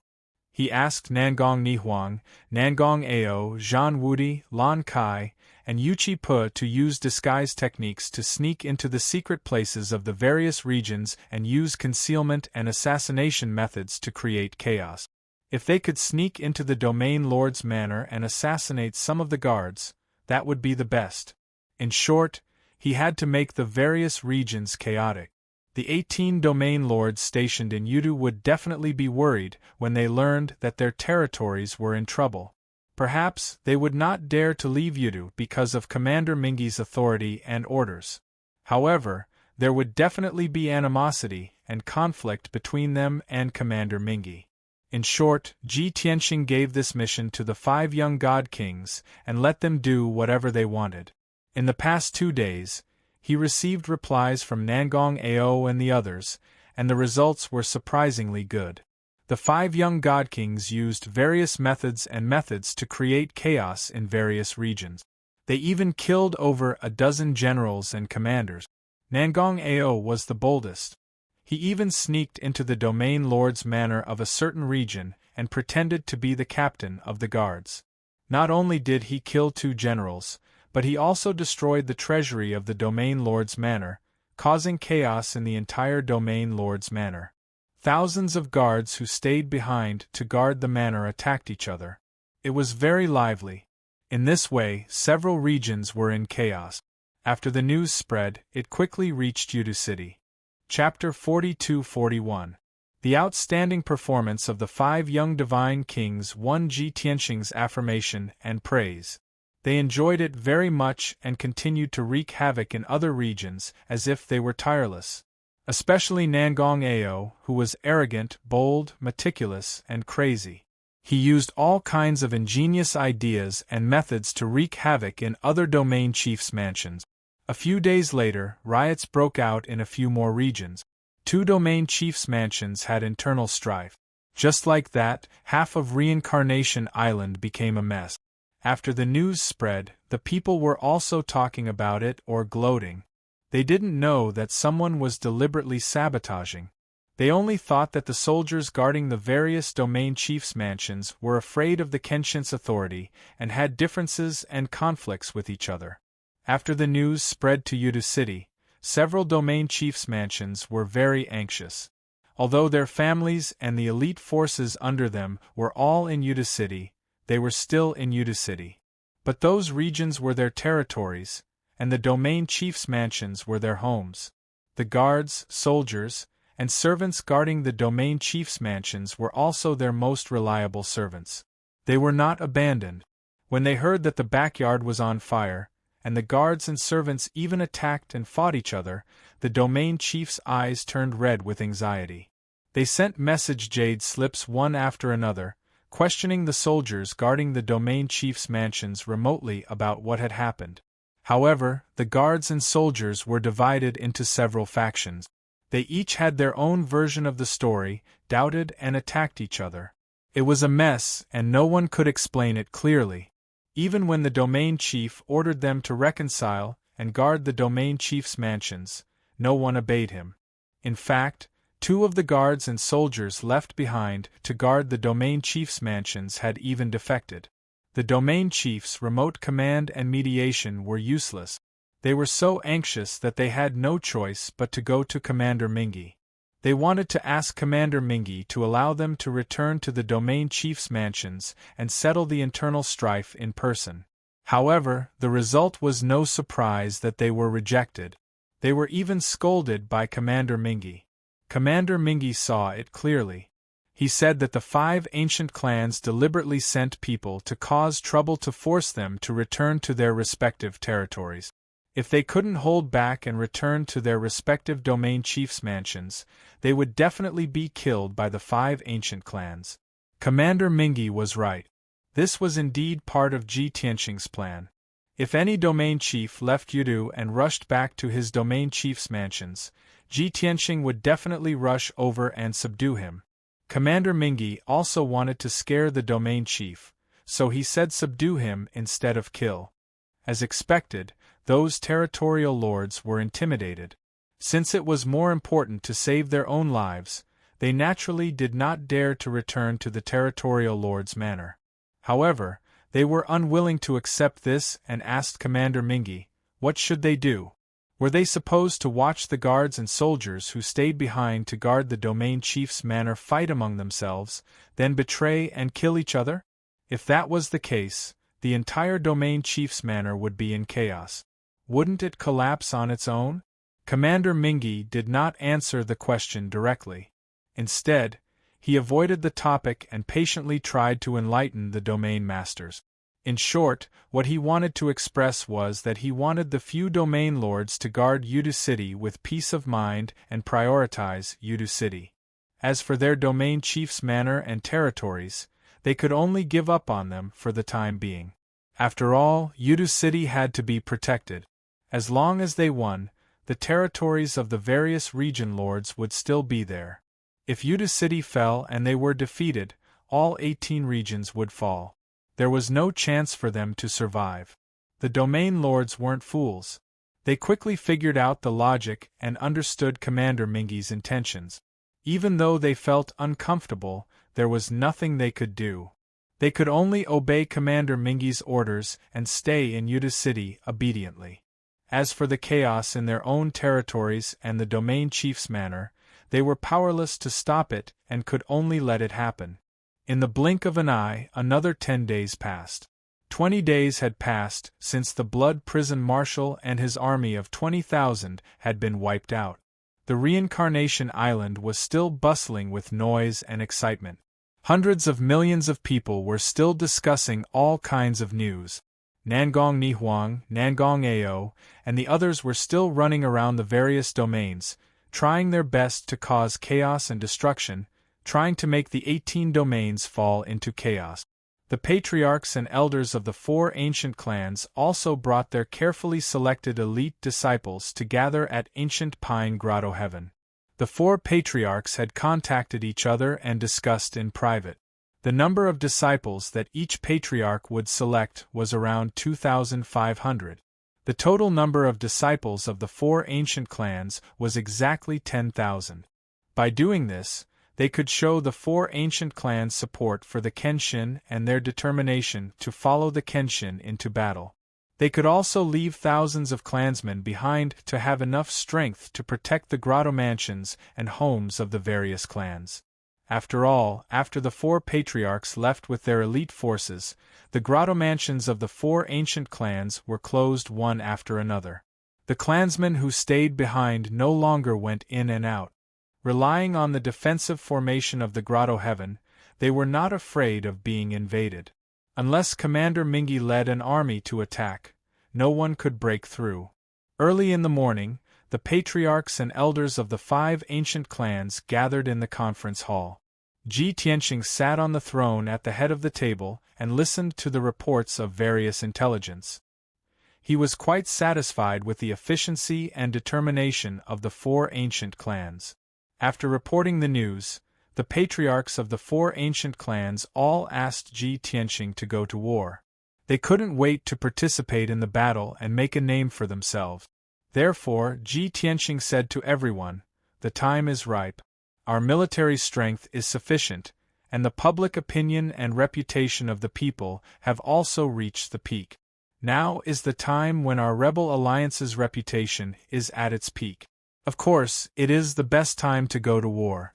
Patriarch Pine Crane, choose 1,000 disciples today and prepare to follow the army." Since the 4 ancient clans had sent out 2,500 people, the Pine Crane race naturally had to send out the same number of people. However, there were still about 1,500 captives who had pledged loyalty to Ji Tianqing. After recuperating, they had recovered more than half of their combat strength. Therefore, the Pine Crane race only needed to send out 1,000 disciples. Patriarch Pine Crane also understood that this was the Kenshin taking care of the Pine Crane race. He was very grateful and hurriedly bowed to accept the order. Then, Ji Tianqing said to everyone, "The number of soldiers that can be mobilized under our alliance will reach 12,500 people. It is more than enough to conquer the various domains. After all, the domain lords and elite forces of the 18 domains have already gathered in Yuta City. Therefore, I have decided to split into 2 groups and conquer the 18 domains as quickly as possible. Clear out all the domain lord manors, disband the forces under the domain lords, and seal the 18 domain lord manors." Considering that the 18 domain lords were in Yuta City, and the various domain lord manors were leaderless and could not be conquered, Ji Tianqing gave this order. However, the patriarchs were all tempted. Someone could not help but suggest, "Lord Kenshin, the 18 domain lords will die sooner or later. Why don't we conquer the various domains, occupy the domain lord manors, and choose a new domain lord?" Book House Reading Website. Chapter 42-42. Everyone was well aware of the intentions of those few patriarchs. They wanted to take advantage of this opportunity to divide the 18 districts of the Reincarnation Island and take control of them. After all, there were only 5 of them under the command of the Kenshin. The new domain lord would definitely be chosen from among them. Other than this, there was no better choice. The chiefs were looking forward to it, thinking that they would get what they wanted. Unexpectedly, Ji Tianxing decisively rejected this proposal. There are still tens of thousands of soldiers guarding the Yudu city. We only have 12,500 people, which is already pitifully small. If we occupy the 18 district masters' manors, we will definitely spread out more power. At that time, I will take a few thousand people to attack the Yudu city. Do you want me to let a few thousand soldiers face tens of thousands of enemies? The war has just begun, and the outcome is still unknown. Please put away your little thoughts. Ji Tianxing didn't give any face to the patriarchs and directly exposed their thoughts. Immediately, the patriarchs' faces were filled with awkwardness as they retreated with embarrassed smiles. Next, Ji Tianxing announced the decision to divide the troop. He would personally lead an army to surround the 9 regions around Yudu city, conquering and clearing them one by one. This army was composed of the Hidden Dragon tribe of the Yinlong domain and the Kuei tribe of the Kuei Mountain domain, totaling 5,000 people. The other army was led by Pine Crane tribe, Quicksand tribe, and Fong tribe. The 7,500 soldiers were led by Pine Crane tribe, Quicksand tribe, and Fong tribe. Although there was a difference in numbers between the two armies, the Hidden Dragon tribe and Kuei tribe agreed happily to follow Ji Tianxing. Most importantly, the chiefs of the Hidden Dragon tribe and Kuei tribe were 2 troublemakers. One was straightforward and hot-tempered, while the other was more scheming and scheming. Ji Tianxing had to lead them personally to ensure that there would be no accident. The Pinecrane clan's loyalty to him was obvious to all. Quicksand tribe and Fong tribe were also more obedient and rarely provoked trouble. It was also easier to let the disciples of these 2 tribes follow the Pine Crane tribe and accept the command of Pine Crane tribe. The meeting ended like this. Ji Tianxing waved his hand to dismiss everyone and ordered them to set out in 8 hours. In the evening, the sun was setting in the west. The 12,500 soldiers of the 5 clans rode on 5 different divine ships and sailed out of ancient Pine Grotto in a grandiose manner. White Dragon steered the god-slaying battleship, carrying Ji Tianxing, and led the battleships of the Hidden Dragon clan and the Kuei clan towards the north at lightning speed. Patriarch Song he led the disciples of the Quicksand clan and the Fong clan in a fleet of 3 divine warships and flew toward the southwest. Ji Tianxing's goal and mission was to subdue the 9 regions in the inner circle with Yudu city as the center. The goal of the Pine Crane clan, Quicksand clan and Fong clan was to conquer the 9 territories in the outer circle. In comparison, subduing the 9 regions in the outer circle would take more time and travel. As for the 9 regions in the inner circle, they had to endure even more dangers. They could be ambushed by the Nether River commander at any time. Several hours later, the fleet led by Patriarch Song he arrived at their first target, the Domain Chief's Manor in the Cypress Pine region.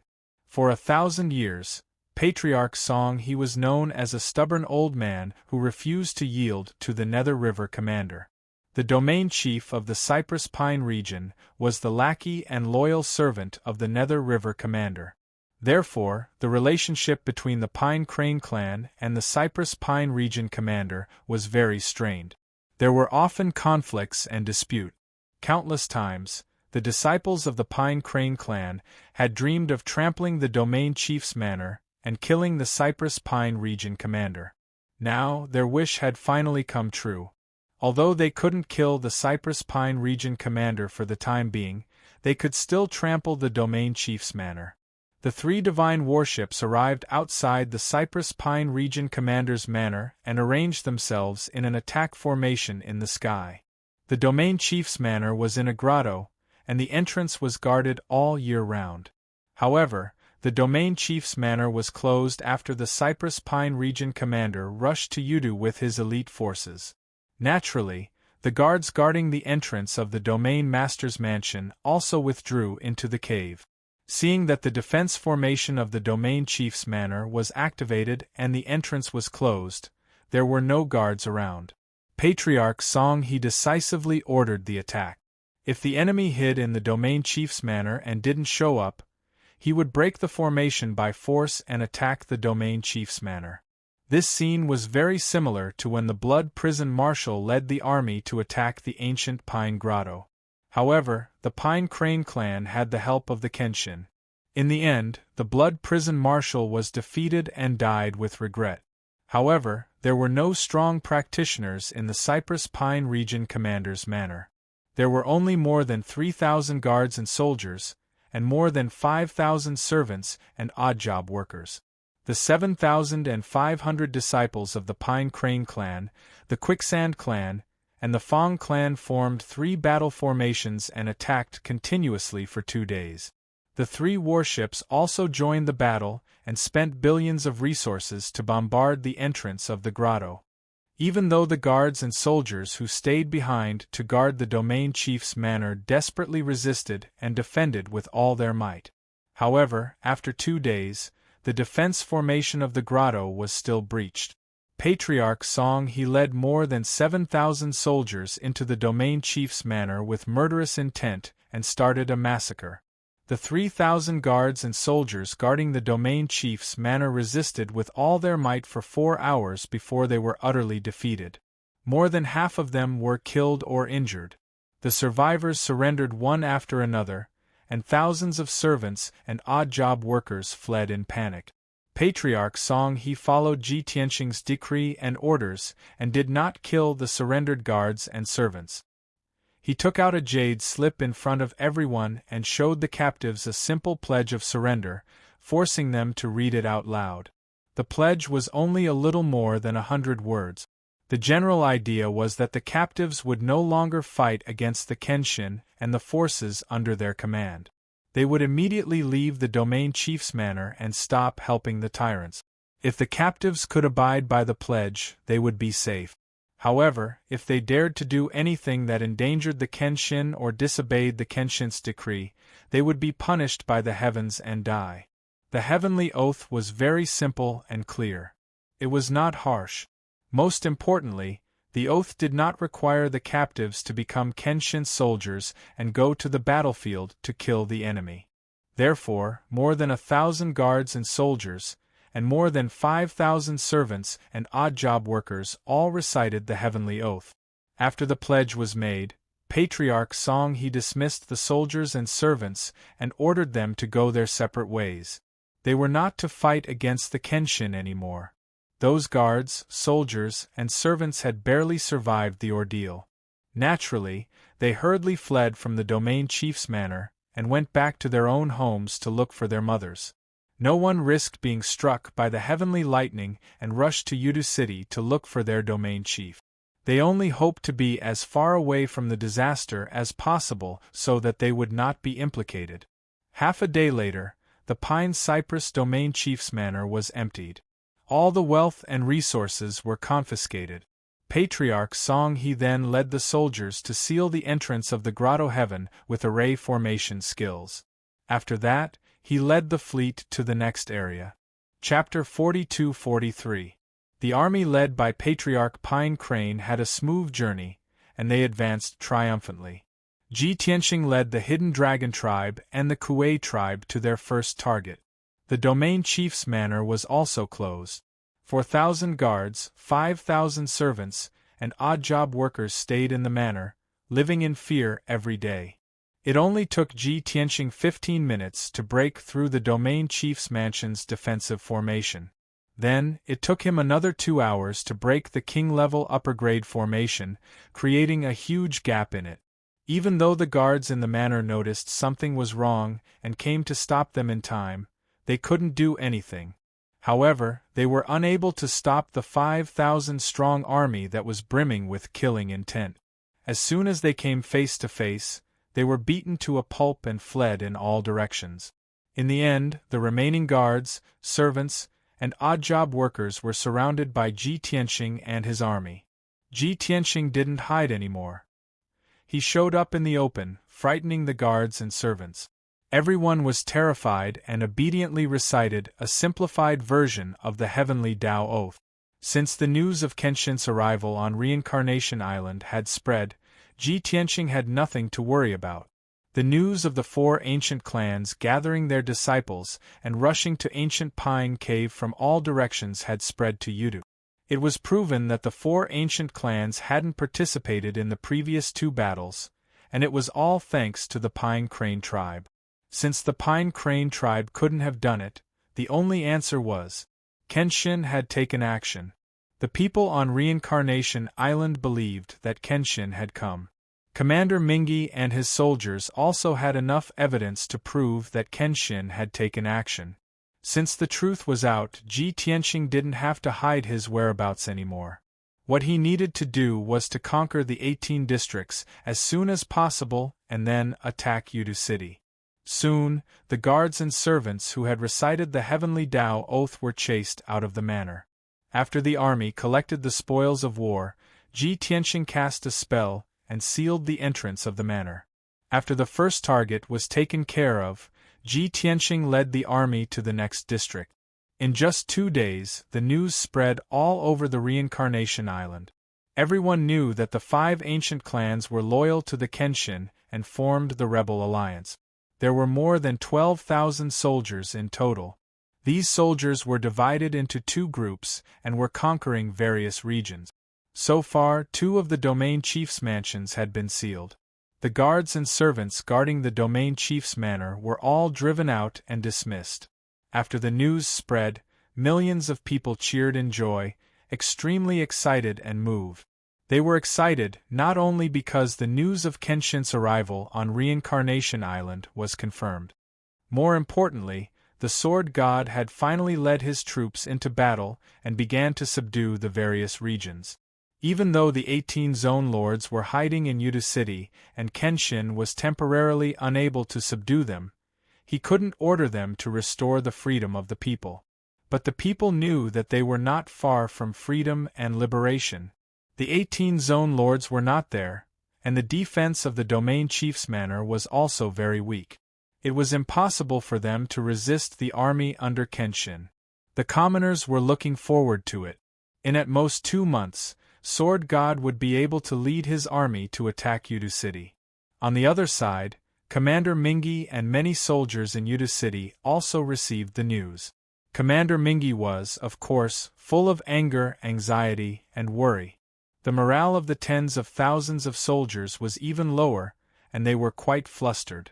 Countless people were discussing this matter, and they were somewhat at a loss. This time, no matter how strict Commander Mingi's orders were, the soldiers were not allowed to talk or run away, but it was useless. Not only were the ordinary soldiers on tenterhooks, but many of the generals were also burning with anxiety. The entire Udu City was filled with a heavy, oppressive, and desperate atmosphere. It seemed that the morale would collapse and chaos would occur even before the arrival of the Kenshin army. Time passed day after day. One district after another was conquered by the 2 armies of the Rebel Alliance. The Rebel Alliance also cleared the guards and servants of the various domain chiefs' manors, and then sealed the entrances and exits. As for the guards and servants of the domain chief's manor who were dismissed, they were forced to swear an oath to the Heavenly Tao that they would not fight against the Rebel Alliance again, let alone endanger the interests of the Kenshin. Although there were very few guards and servants who were very loyal to their masters. After being chased out of the domain chief's manor, they rushed to Udu to seek refuge with their masters or inform them. However, without exception, these people were all reduced to ashes by the divine lightning that descended from the sky. Not even dregs were left. More than 20 examples in a row repeatedly proved the existence of the oath to the Heavenly Tao, and the results were very terrifying. As a result, those guards and servants who had been dismissed no longer dared to violate their oaths. Of course, many people discovered that they would not violate the heavenly punishment if they revealed the news of the domain chief's manor being attacked and sealed, and spread the name and power of the Kenshin among the people. Therefore, the news of the various domain chiefs' manors falling one after another continued to spread. The name of the Kenshin, its powerful strength, and methods were also spread more and more loudly. A month had passed. The army led by Ji Tianxing successively conquered 7 regions. Although the army led by him had been circling around Yudu, they had not encountered any powerful interceptions or ambushes. Commander Mingi and his tens of thousands of soldiers were determined to defend Yudu to the death and did not take the initiative to attack at all. The army led by Patriarch Song He successively conquered 6 regions. More than half of Reincarnation Island was controlled by the Rebel Alliance. The domain chiefs' manors of the 13 regions were cleared. Many emperors of the empires were trembling in fear, afraid that they would be wiped out by the Rebel Alliance's army. Fortunately, the 2 armies of the Rebel Alliance only cleared and sealed the various domain chiefs' manors and did not harm the innocent. The emperors and people of the empires were only in awe of the Kenshin. They did not fear or hate them. They also had the mentality of a bystander, looking forward to what would happen next. 40 days later, the army led by Ji Tianxing conquered and sealed the domain chiefs' manors of 2 more regions, being the first to complete the mission. 50 days later, the army led by Patriarch Song He also completed the mission. So far, the 18 regions of Reincarnation Island had all been conquered by the Rebel Alliance. Everyone knew that the Rebel Alliance's army was about to encircle and attack Yudu City. The final battle was coming, and the outcome would soon be decided. Would Kenshin flatten Yudu and take control of the entire Reincarnation Island? Or would Mingi lead a desperate counterattack, turn defeat into victory, and regain the hegemony of the Reincarnation Island? Of course, countless people and forces did not know that the incarnation of the god of the underworld had long been destroyed by Ji Tianxing in the void. Many people were still worried about Kenshin, afraid that the incarnation of the god of the underworld would come back to support Commander Mingi. At that time, if Kenshin could not defeat the incarnation of the god of the underworld, all his efforts would be in vain. Bookhouse Reading Website. Chapter 42-44. Ji Tianxing led the Hidden Dragon tribe and the Kuei tribe to the south gate of Yudu City after sealing the 9 regions in the inner circle.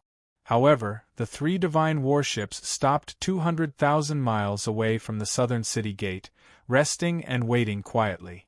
Yudu City wasn't big, but it was surrounded by the river of black water. It was also surrounded by poisonous fog.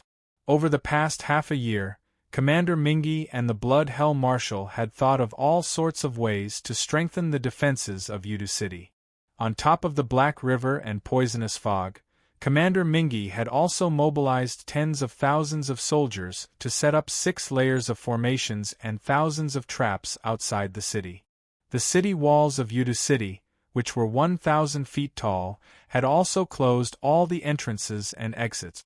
They were heavily guarded, and there was a sentry every 5 and 10 steps.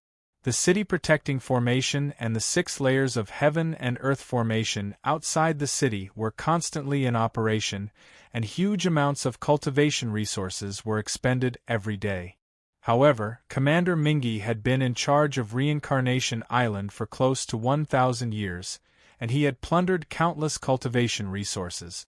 No matter how much energy was expended to maintain the defenses of Yudu City, the cultivation resources stored in the treasury were enough to last for more than 100 years. When the news of the Domain Lord Manor of the 18 regions being attacked and sealed by the Rebel Alliance reached Yudu City, Commander Mingi knew that the time to decide his fate had arrived. He gathered the 18 Domain Lords, Generals, and God Kings for a meeting in the middle of the night. He told everyone to be on their guard and be prepared for battle. Even though the Domain Lords, Generals, and God Kings were terrified, and the morale of the tens of thousands of soldiers was low. However, they knew that the Kenshin and the Rebel Alliance wouldn't let them off just because of their passive attitude.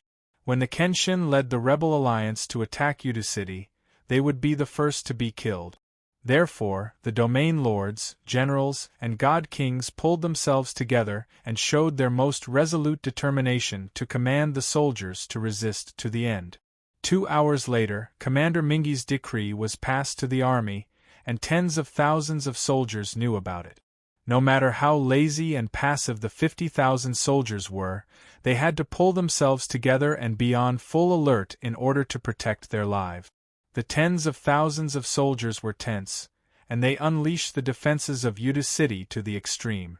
However, after waiting for 2 whole days, there was still no sign of the Kenshin and Rebel Alliance's army. They immediately felt a strong sense of defeat. For 2 consecutive days, their nerves were stretched taut and they were highly focused. This caused the soldiers to feel mentally exhausted. As for the Kenshin and the Rebel Alliance's army, there was still no news. They did not know how long they would have to wait. The soldiers could not hold on any longer and complained to their generals.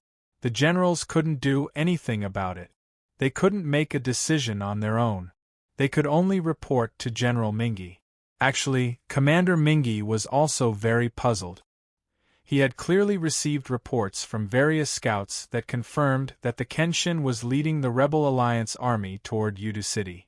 According to the estimation of time and distance, the army under Kenshin should have long reached Yuta City. Why did Kenshin and his army not show up even after 2 whole days? Of course, Commander Mingi had thought about it before. The Kenshin only brought 5,000 soldiers, so they definitely didn't have the confidence to take down Yuta City. Therefore, the Kenshin was most likely waiting for the army led by Patriarch Song-hee. After the 2 armies converged, the Kenshin would then launch their attack. However, the problem was that the Kenshin and their 5,000 soldiers were just outside Yuta City. No one knew where they were hiding. As long as this problem was not solved, Commander Mingi would not be at ease. He even suspected that Sword God might have used some scheme to bring the army of 5,000 to infiltrate Yuta City. Furthermore, would the Kenshin sneak into the Netherworld God Palace and launch an attack at the crucial moment to assassinate him? The Blood Hell Marshal had already been killed, and he could not do anything alone.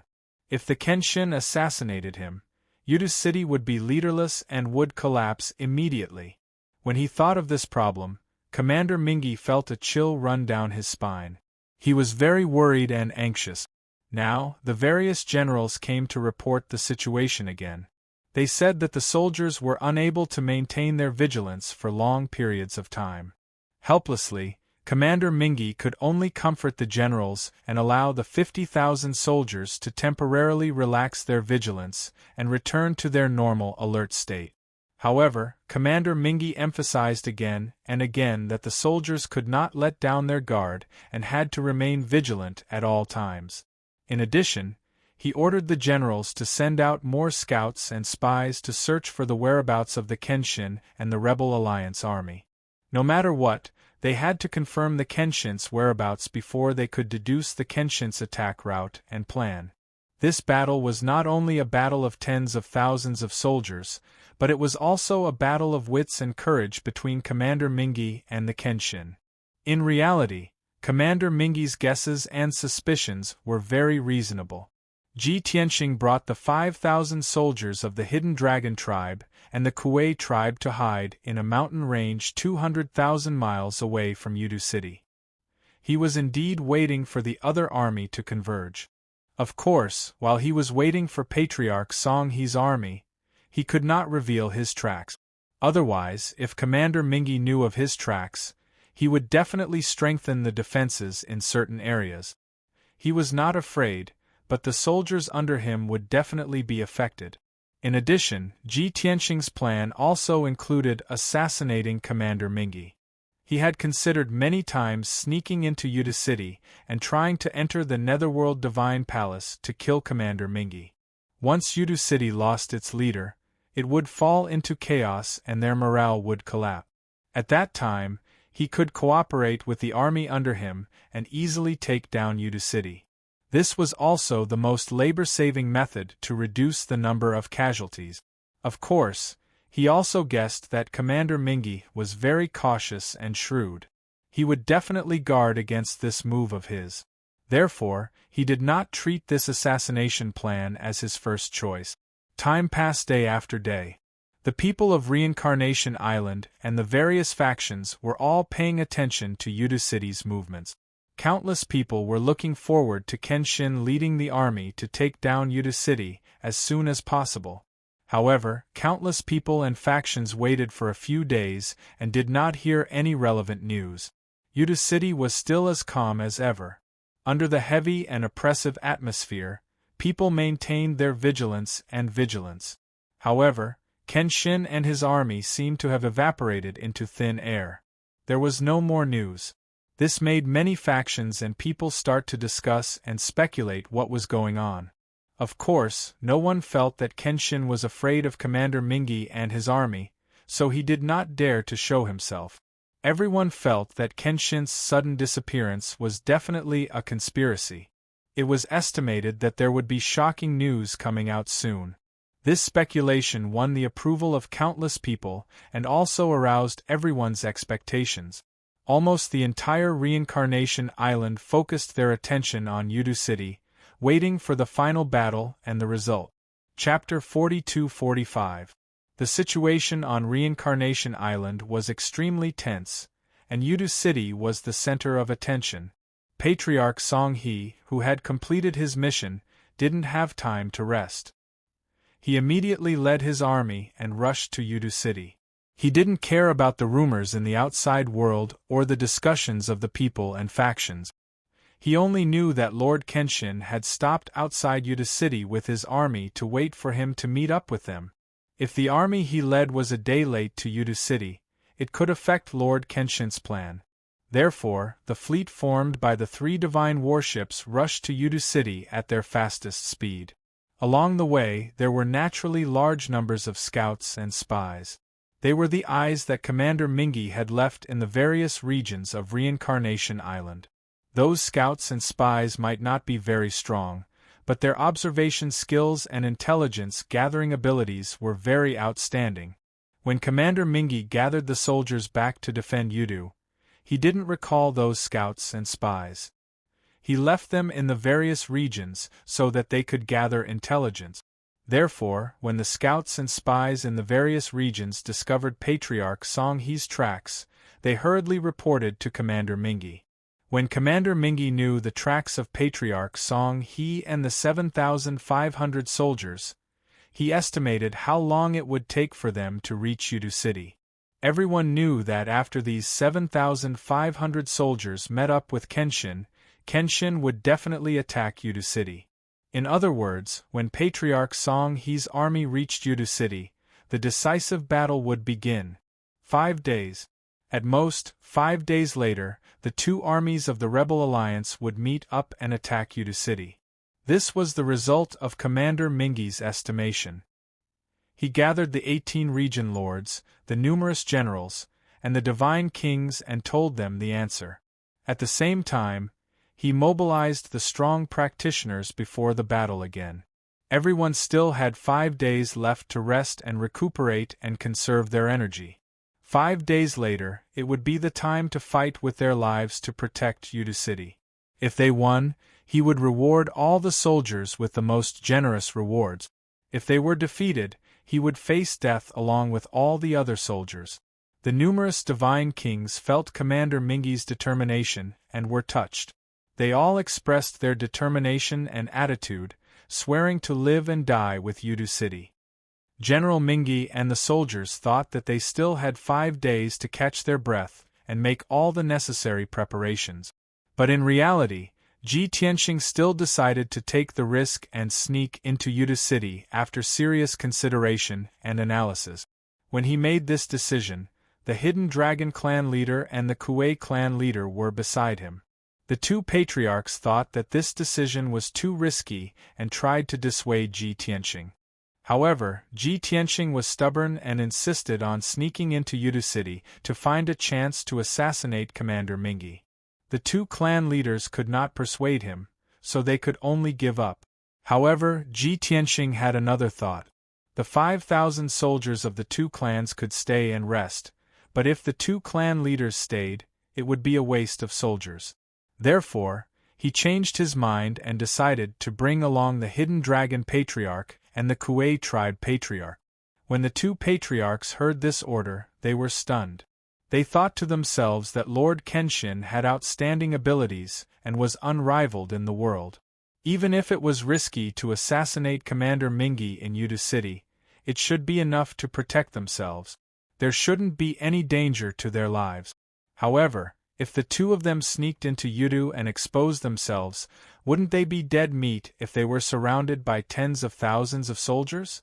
The two of them were timid and resisted in their hearts. However, they couldn't disobey Kenshin's orders.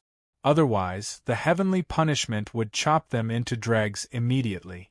After a moment of silence, the two patriarchs could only bow with a bitter expression, indicating that they would follow the orders. Ji Tianqing saw through their inner thoughts and couldn't help laughing to himself. He advised them with a calm tone, risk and reward coexist. Don't the two of you want to contribute? Follow me to sneak into Yuda City and assassinate Commander Mingi. Once the mission is completed, what do you think of this contribution? With his reminder, the two patriarchs instantly came to a realization. Their eyes lit up, and they were very excited and expectant. They were well aware that if they were able to successfully assassinate Commander Mingi, it would be a great merit. At this moment, Ji Tianqing continued, "Furthermore, if the two of you follow me to carry out the assassination mission, would you still be afraid of being surrounded?" The eyes of the two patriarchs became even brighter, and their heartbeats sped up. Their blood also flowed faster. "That's right. With Lord Kenshin leading us, what are we still afraid of?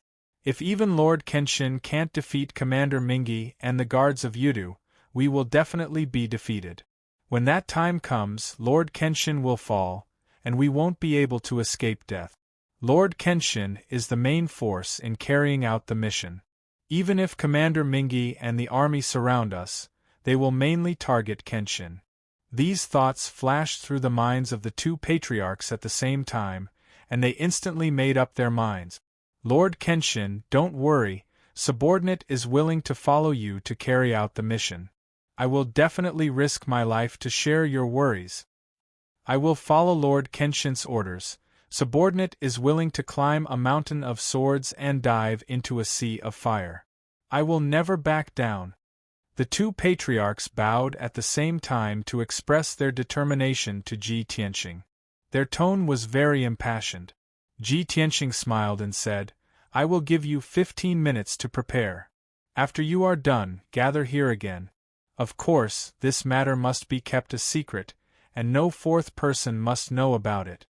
The two patriarchs were stunned, and the hidden dragon chief subconsciously asked, "Lord Kenshin, are we going to leave quietly without even informing the elders? In that case, if we leave for a few days, will there be any problems if they stay here?" Ji Tianqing waved his hand and said, "I have already given the order for all the soldiers to rest in the divine ship and conserve their energy. Patriarch Song He's army will only arrive in 5 days to meet up with us. In these 5 days, there won't be any problems if they stay here. 5 days is enough for us to complete the mission." After hearing his explanation, the two patriarchs no longer had any worries and hurriedly left the study. 15 minutes later, the two patriarchs finished their preparations and came to the study to gather with Ji Tianqing. After that, the three of them quietly left the divine ship and flew toward Yudu City under the cover of the night sky. If they wanted to enter Yudu City, they would first have to cross the poisonous fog that was 5,000 miles wide and then cross the Black Water River that was 50 miles wide before they could reach the city walls. The defenses near the south city gate of Yuda City were very strong and heavily guarded. Since Ji Tianqing was going to assassinate Commander Styx, he naturally wouldn't choose the south city gate as his breakthrough point. He brought the two patriarchs and hurried toward the northwest. He chose an area with weaker defenses as his breakthrough point. Not long later, the three of them arrived at the poisonous fog area. The two patriarchs were still wary of the poisonous fog's power and were thinking about how to break it. Unexpectedly, Ji Tianqing put them into the internal space of the primordial chaos bell and barged straight into the poisonous fog. Chapter 42-46. The two clan heads were shocked at first, but they soon understood. Although the toxic fog was very powerful and troublesome, Kenyan God King was already a God King. he must have cultivated an invincible divine body that was impervious to all poisons. Naturally, he wouldn't be afraid of the toxic fog's corrosion. Instead of bringing them along and wasting time trying to disperse the fog, he might as well put them into the divine artifact and let Kenshin pass through the fog. It was simpler and more direct.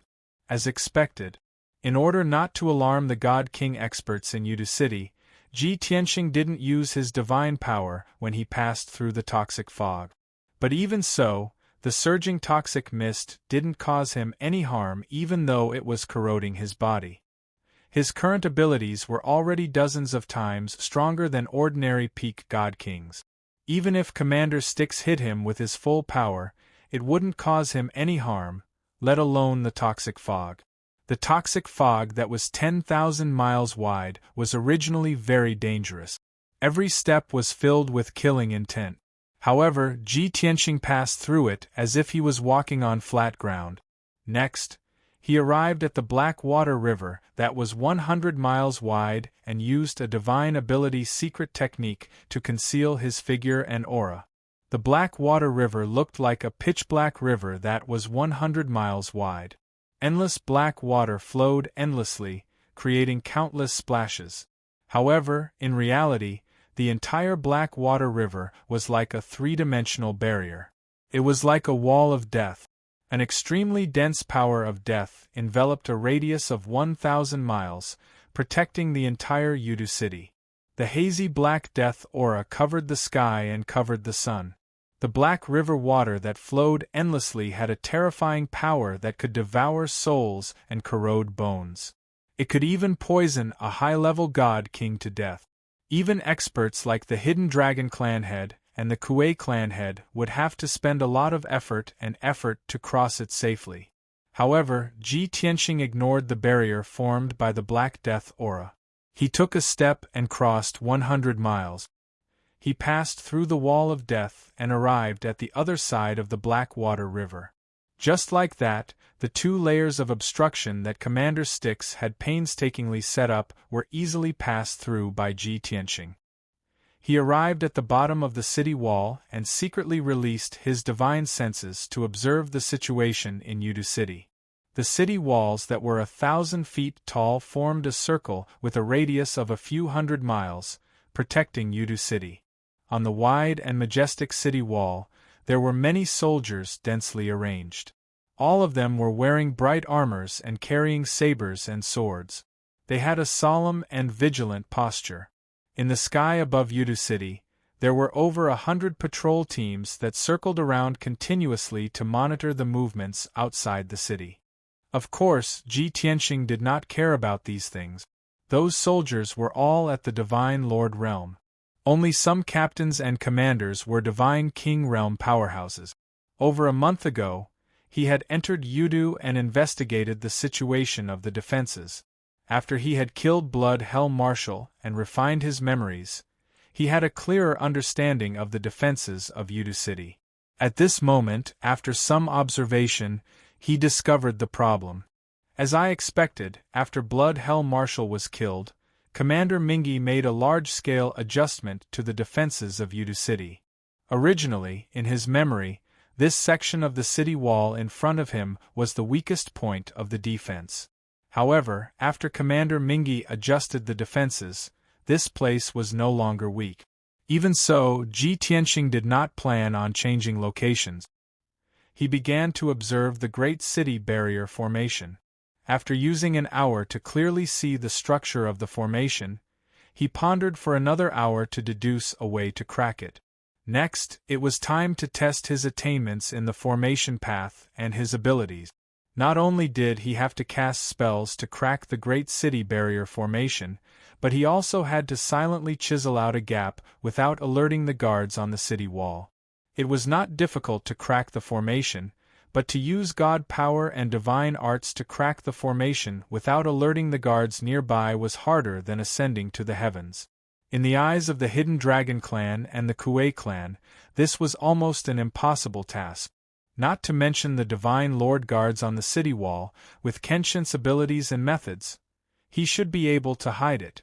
However, No matter how useless the Divine King powerhouses in the guards were, it was impossible for them not to sense the god power fluctuations of someone casting spells.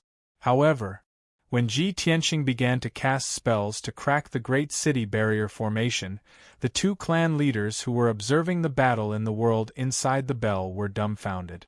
This was because Ji Tianqing was able to multitask. He could cast spells to crack the Great City Barrier formation while also casting spells to conceal the god power's aura.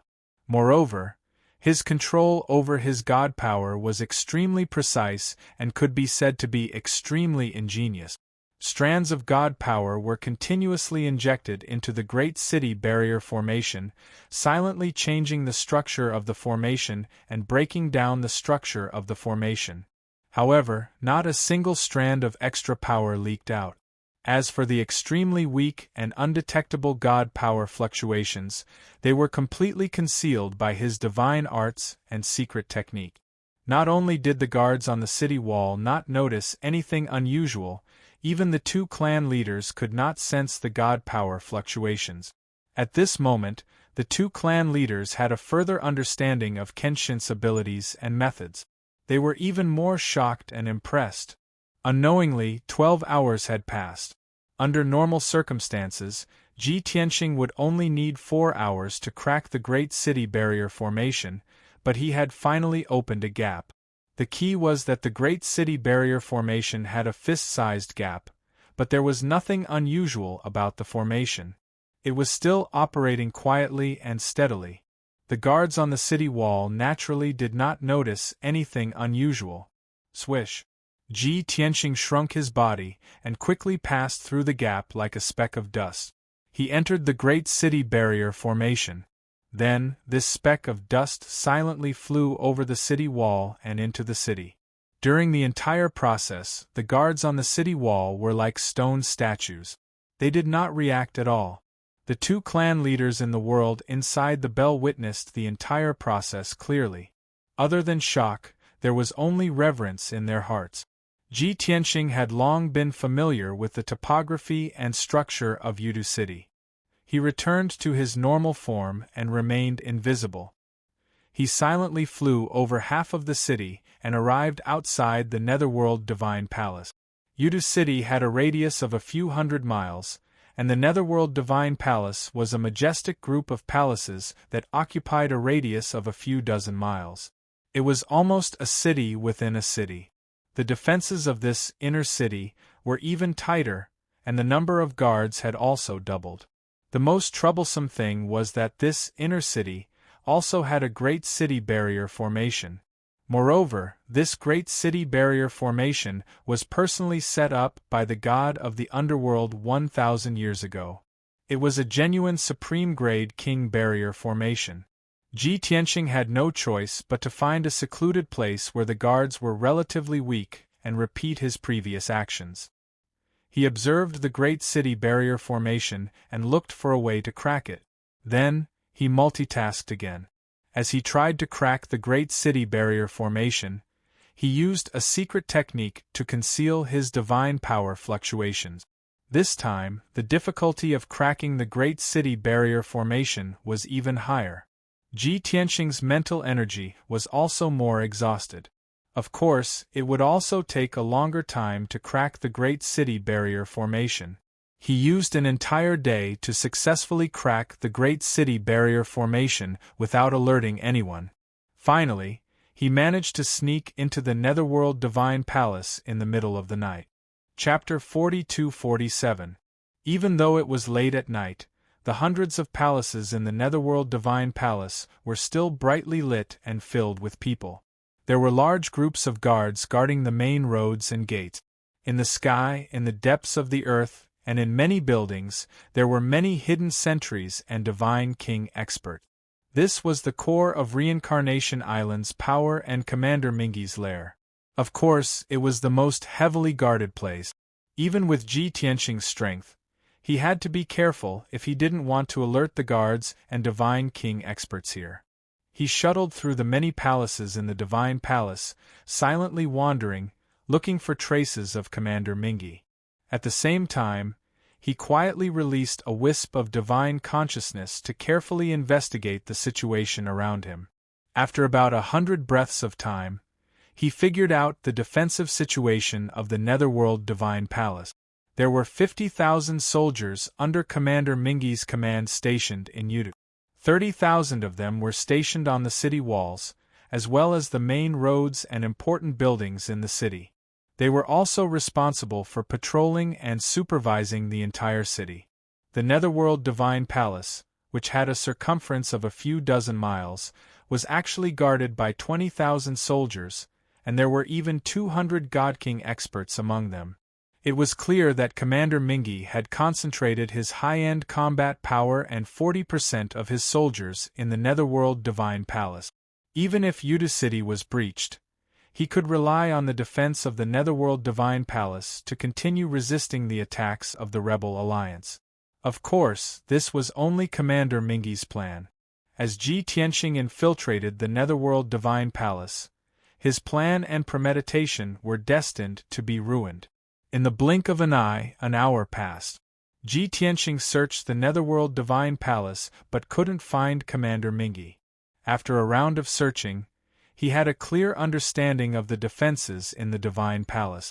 It turned out that Commander Mingy had also adjusted the defense and distribution of troops in the Divine Palace. There were some differences from the Blood Hell Marshal's memory. In addition, when Ji Tianxing was looking for Commander Mingy, he found that the morale of the guards wasn't high. Many of them were tired and passive. It could be seen that the guards were vigilant and alert, ready to fight at any time. They must have been like this for a few days. After all, they were only at the Divine Lord realm. It was difficult to maintain a tense state for long periods of time. It was inevitable that they were tired. Moreover, the 20,000 defenders were divided into many factions. They belonged to the 18 region lords, a few ancient clans, and a few top forces. Another portion of the guards were the original Forbidden Guards of the Nether God Palace. These 20,000 defenders were pieced together by many different forces, causing them to not obey each other and not have any tacit understanding. Usually, a garrison of 1,000 to 2,000 people would only listen to the orders of their leader. If Commander Mingy wanted to give an order, he couldn't pass it directly to the defending army. He had to pass it on through the many domain lords, generals, and god kings. This undoubtedly showed that it was very difficult for the defending army to display their full combat strength. In the future, if the Rebel Alliance were to attack Udu City, this would be one of the advantageous conditions. Returning to the main topic, Ji Tianxing collected his thoughts and began to ponder where Commander Styx was hiding. The most dignified Divine Palace was where the meeting hall was located. If Commander Mingy wanted to gather the generals for a meeting, he would definitely appear there. Furthermore, for the past 1,000 years, Commander Styx had spent most of his time in that Divine Palace. However, after Ji Tianxing checked that Divine Palace and the 2 underground palaces hidden underground, he still couldn't find Commander Mingy. According to the memories of the Blood Hell Marshal, he found 2 hiding places of the Nether River commanders. One was the Surging Waves Tavern in the depths of the Divine Palace. It was located beside the Surging Waves Lake and had a quiet environment. It contained 100,000 books and was very heavily guarded. When Commander Mingy wasn't dealing with government affairs or cultivating in seclusion, he would often stay in the Surging Waves Tavern for a few days, quietly reading books or thinking about problems. The other place was an ordinary palace in the depths of the Divine Palace. In that palace, there were a few family members of Commander Mingy and a large number of guards and servants serving them. When Commander Mingy was in a bad mood, tired, or worried, he would stay with his family members for a few days. Ji Tianxing analyzed that with the current situation, Commander Mingy must be in a bad mood and under great pressure. Furthermore, Commander Mingy was in charge of the overall situation and had to think about many problems calmly. Therefore, both places could be Commander Mingy's hiding place. Ji Tianxing secretly rushed to the Surging Waves Tavern and used a small trick to deceive the guards and sneak into the Surging Waves Tavern. However, He released his consciousness and executed divine arts and secret techniques to search the Surging Waves Tavern carefully, but he still couldn't find Commander Mingy. He could only leave the Surging Waves Tavern and head to the second hiding place. That inconspicuous palace looked very ordinary on the surface, but its defenses were even tighter than the other palaces. However, this wasn't a problem for Ji Tianqing at all. He used divine arts and secret techniques to sneak into the palace and carefully search for 15 minutes. He did find a few family members of Commander Mingy, but he still couldn't find Commander Mingy. This time, he was in a complete dilemma and couldn't help but think, Netherworld Divine Palace is only so big, with a radius of a few dozen miles. I've already searched everywhere. Where is Commander Mingy hiding? Could it be that this sly old fellow had already predicted that I would come to assassinate him, so he hid in advance? Or could it be that he abandoned the guards of Yuta City and left Yuta City long ago to escape by himself? Ji Tianqing pondered for a moment and felt that the second possibility wasn't very likely. The most likely possibility was that Commander Mingy was still hiding. Therefore, he continued to wander around the Netherworld Divine Palace and started a carpet search. After 15 minutes, he found a clue as expected. 10 domain lords walked out from different palaces and left the Netherworld Divine Palace at the same time. After they left the inner city, they were very low-key and hid their tracks and auras as they quietly rushed to a certain house in the south of the city. Seeing this scene, Ji Tianqing was stunned for a moment before realization dawned on him, and he smiled knowingly. Ha ha! Commander Mingy, that sly old fox is indeed cunning. If I didn't see those 10 domain lords rushing over at the same time, who would have thought that he wouldn't hide in the safest Netherworld Divine Palace but in the marketplace? That's right. Ji Tianqing saw the 10 domain lords rushing to the house in the south of the city, and guessed that they were under orders to meet Commander Mingy. As for Commander Mingy, he was hiding in an ordinary house in the marketplace. It was truly a ruse, and no one would have expected him to be here. Logically speaking, Kenshin would lead the Rebel Alliance's army and pay a huge price to take over Yuta City. They would definitely head straight for the Netherworld Divine Palace. At that time, the 20,000 guards and 200 God King experts guarding the Netherworld Divine Palace would definitely counterattack with all their might. Commander Mingy, who was hiding in the marketplace, would be ignored by the Rebel Alliance. He could take advantage of the chaos to escape Yuta City. By the time the Rebel Alliance took over the Netherworld Divine Palace and discovered that Commander Mingy was missing, it would be too late to search and kill him. Commander Mingy's move was indeed brilliant and daring. Bookhouse Reading Website. Chapter 42-48. Luckily, Ji Tianqing had entered Yuta City in advance to assassinate Commander Mingy. If he had attacked Yuta City step by step, occupied Netherworld Divine Palace, and then killed Commander Mingy, he would have fallen for the trap. By then, even if Kenshin could take over Yuta City and control the entire Reincarnation Island, they wouldn't be able to eliminate the source of the problem. Commander Mingy had escaped. Even if he didn't dare to take revenge, he was still a huge threat. With his shrewdness, scheming, and ability, it was impossible for any other God King to go against him. Only the stronger and more meticulous Ji Tianqing could destroy Commander Mingy's scheme. Swoosh! Ji Tianqing decisively left Netherworld Divine Palace and followed the few territorial lords to a certain house in the south of the city. Qianlong and Kuei tribe patriarch, who were in the world inside the bell, didn't know what had happened. Out of curiosity, the two couldn't help but ask Ji Tianqing what had happened. Why didn't he continue to search for Commander Mingy's tracks? Ji Tianqing replied but didn't explain. He just asked them to watch carefully. After a while, Ji Tianqing followed the few territorial lords and arrived at a certain house in the south of the city. The house looked simple, but its interior was exquisite and luxurious. Its defensive power was also very strong. Not only were there 500 elite Imperial Guards standing guard here, There were also over 30 God King experts lying in ambush in various places, either in the open or in the dark. In addition, 2 8th-level Divine King Realm Forbidden Guard commanders were also here. In addition to the 10 Domain Lords who had just arrived, there were actually 45 Godly King experts gathered in this very ordinary-looking courtyard.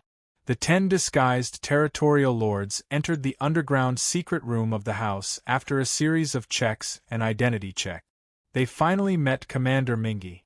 The thin, white-haired Commander Mingi wore a gray robe. His aura was even colder, and he looked much older than half a year ago.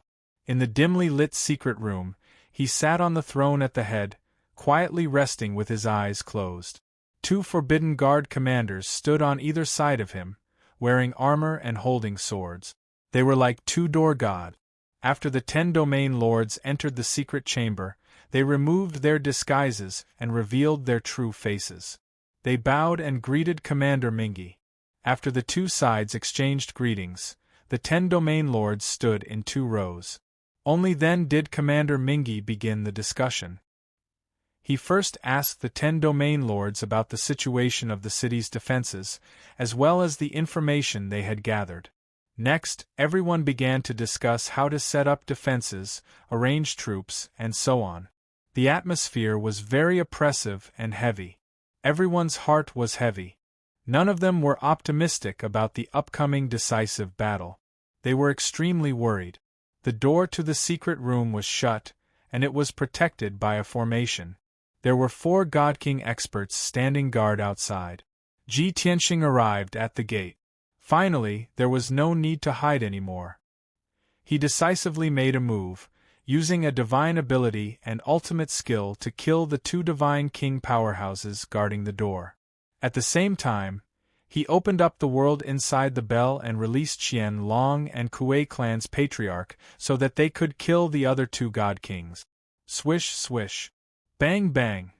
After a sword light pierced through the air and 2 dull thuds, the 4 God Kings guarding the door fell to the ground as blood splattered everywhere.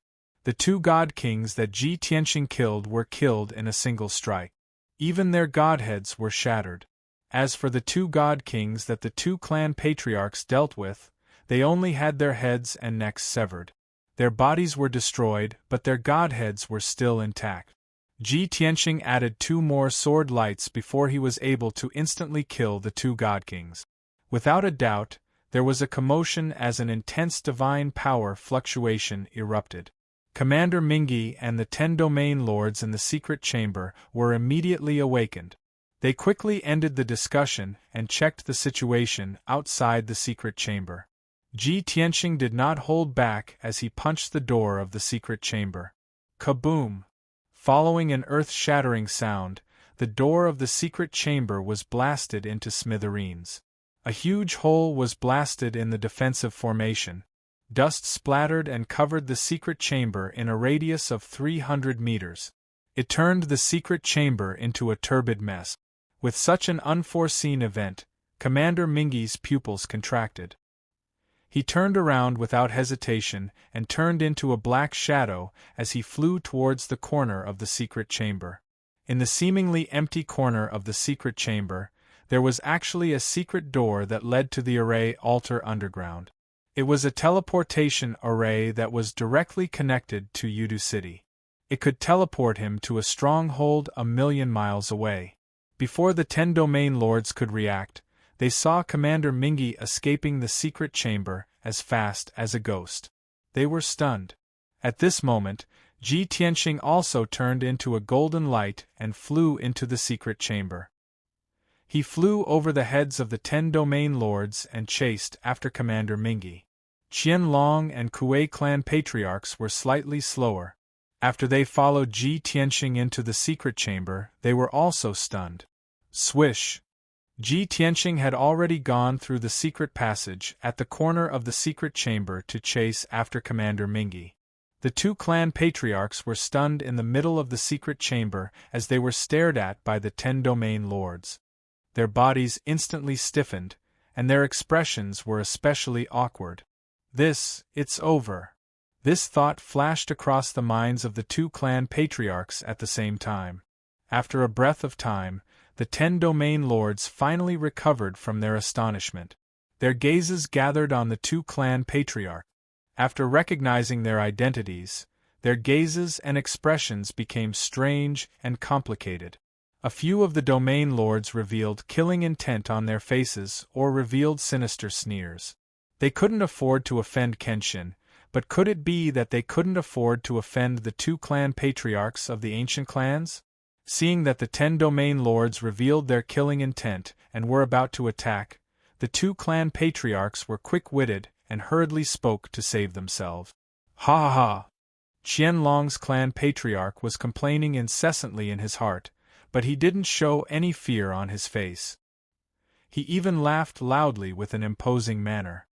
Lord Kenshin is indeed wise. He guessed that you fellows would come here in the middle of the night to meet Commander Mingi. I didn't expect it to be so. Surrender yourselves. I will plead with Lord Kenshin to spare your lives. The Kuei clan patriarch also reacted and hurriedly put on an arrogant and proud attitude. He sneered at the 10 domain lords and said, "Everyone, you didn't expect this, did you? Ha ha! Waiting for Lord Kenshin to lead an army to attack Yudu City? Then the 2 armies will fight head-on? You are too naive. All of Commander Mingi's schemes and plans are under the control of Lord Kenshin. Lord Kenshin has already chased after him, and Commander Mingi is about to lose his life. If you don't want to die, then stay here obediently. When Lord Kenshin returns, immediately admit defeat and surrender." It was clearly the 2 clan patriarchs who were surrounded by 10 domain lords and were in imminent danger. However, the 2 of them were arrogant. Their words and attitudes made it seem as if they had surrounded the 10 domain lords. The 10 domain lords originally wanted to attack, but when they saw the reaction of the 2 clan patriarchs, they instantly hesitated. Kenshin really came? Heavens! Previously, the Grand Commander was worried that Kenshin would sneak into Yudu City and carry out the assassination in advance. I didn't expect that he guessed correctly.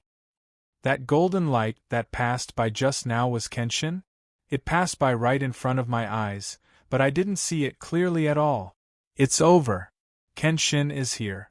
We are all going to die. The 10 domain lords looked at each other and were somewhat flustered as they discussed in a daze. Chapter 42-49. Kenshin's reputation was too terrifying. Billions of people worshipped him, and countless divine kings revered and respected him. Even the 10 zone masters, although they were high-level divine kings, were also very afraid of Kenshin. In the past, Kenshin's whereabouts were unknown, and the zone masters didn't see him in person. They only revered him in their hearts. At this moment, Kenshin had just flown past them and was chasing after Commander Mingi underground. After Kenshin dealt with Commander Mingi, he would come to kill them. How could the 10 zone masters not be terrified? Everyone's first reaction was to immediately escape. The further away they were from Kenshin, the safer they would be. However, these zone masters were all people of high positions and were meticulous people. They definitely wouldn't be rash and impulsive. They immediately thought of a problem. Since Kenshin had personally made a move, then the army under Kenshin must be lying in ambush outside Yudu City. Once they escaped Yudu, they would be walking into a trap. Surrounded by an army of over 10,000, they would definitely die. Moreover, they would be smashed into pieces. They couldn't escape, but they couldn't stay either. The zone masters were all flustered and didn't know what to do. Of course, there were also 2 zone masters who wanted to capture the 2 chiefs and use them as hostages to save their own lives. However, on second thought, it was easy to capture the 2 chiefs, but it was hard to say if they could threaten Kenshin. Once they did that, they would completely become enemies with Kenshin. It would be difficult for them to not die. Thus, the 2 zone masters hurriedly dismissed the idea. Seeing that these zone masters were stunned and had no intention of making a move, Hidden Dragon and Kuei clan's chief looked at each other and secretly heaved a sigh of relief. However, the zone masters were only hesitating and weighing the pros and cons. They didn't put down their weapons and continued to surround the 2 of them. Their nerves were tense. The two chiefs could only continue to persuade and threaten them, hoping that they would dispel the idea of taking the risk. If they could persuade the 10 zone masters to surrender without making a move, it would be a great merit. Thus, the Kuei clan's chief used his glib tongue and started to attack the 10 zone masters. Domain lords, I'm sure you already know that Commander Styx is definitely not a match for Kenshin. Yudu City was destined to fall, and Reincarnation Island was destined to be controlled by Lord Kenshin. Even if you risk your lives, you won't be able to change this result. Even if you kill me and the Hidden Dragon Patriarch now, it won't affect the overall situation at all. Lord Kenshin will soon kill Commander Styx, and the army of our rebel alliance will also launch an attack into Yudu City. Once you take action, you will be listed as enemies by the rebel alliance. You are destined to die under the Kenshin sword. If you surrender now, you can still keep your lives. At this moment, the 10 domain lords had already calmed down. Hearing the Kuei clan's patriarch's words, the other domain lords frowned and revealed doubtful expressions. What did you say? Will the Kenshin let us go? We are the subjects of the god of the underworld. If the Kenshin wants to rule the Reincarnation Island, how could they spare us? Don't speak carelessly. You are just stalling for time. Cut the crap. Since we are going to die either way, we might as well kill you and drag the two of you down with us. As they spoke, the domain lords clenched their swords and sabers, and blazing killing intent burst forth from their bodies. The two patriarchs were rather nervous, but their expressions were very calm as they continued to persuade the other party. Everything I said is the truth. Why don't you believe me? Lord Kenshin said before that domain lords, like you have different statuses. As long as you surrender, you will be spared from death and will be given a lighter punishment. Those who perform well can even be exempted from punishment and continue to be the domain lord. In his anxiety, the Hidden Dragon Patriarch spoke the truth without thinking. However, just as he reached the crucial part, he was stopped by the Kuei clan's patriarch. The Kuei clan's patriarch hurriedly gave him a look that said, "Why are you so reckless? How can you reveal the details?" Only then did the Hidden Dragon Patriarch react. He immediately stopped talking, and his face was full of annoyance. It seemed that he was also very depressed and regretful that he could not keep the secret. However, the 10 domain lords heard it clearly. Instantly, their eyes lit up and they became spirited. What did you say just now? As long as we surrender, we can be spared from death? Those who perform well can be exempted from punishment and can even continue to be the domain lord.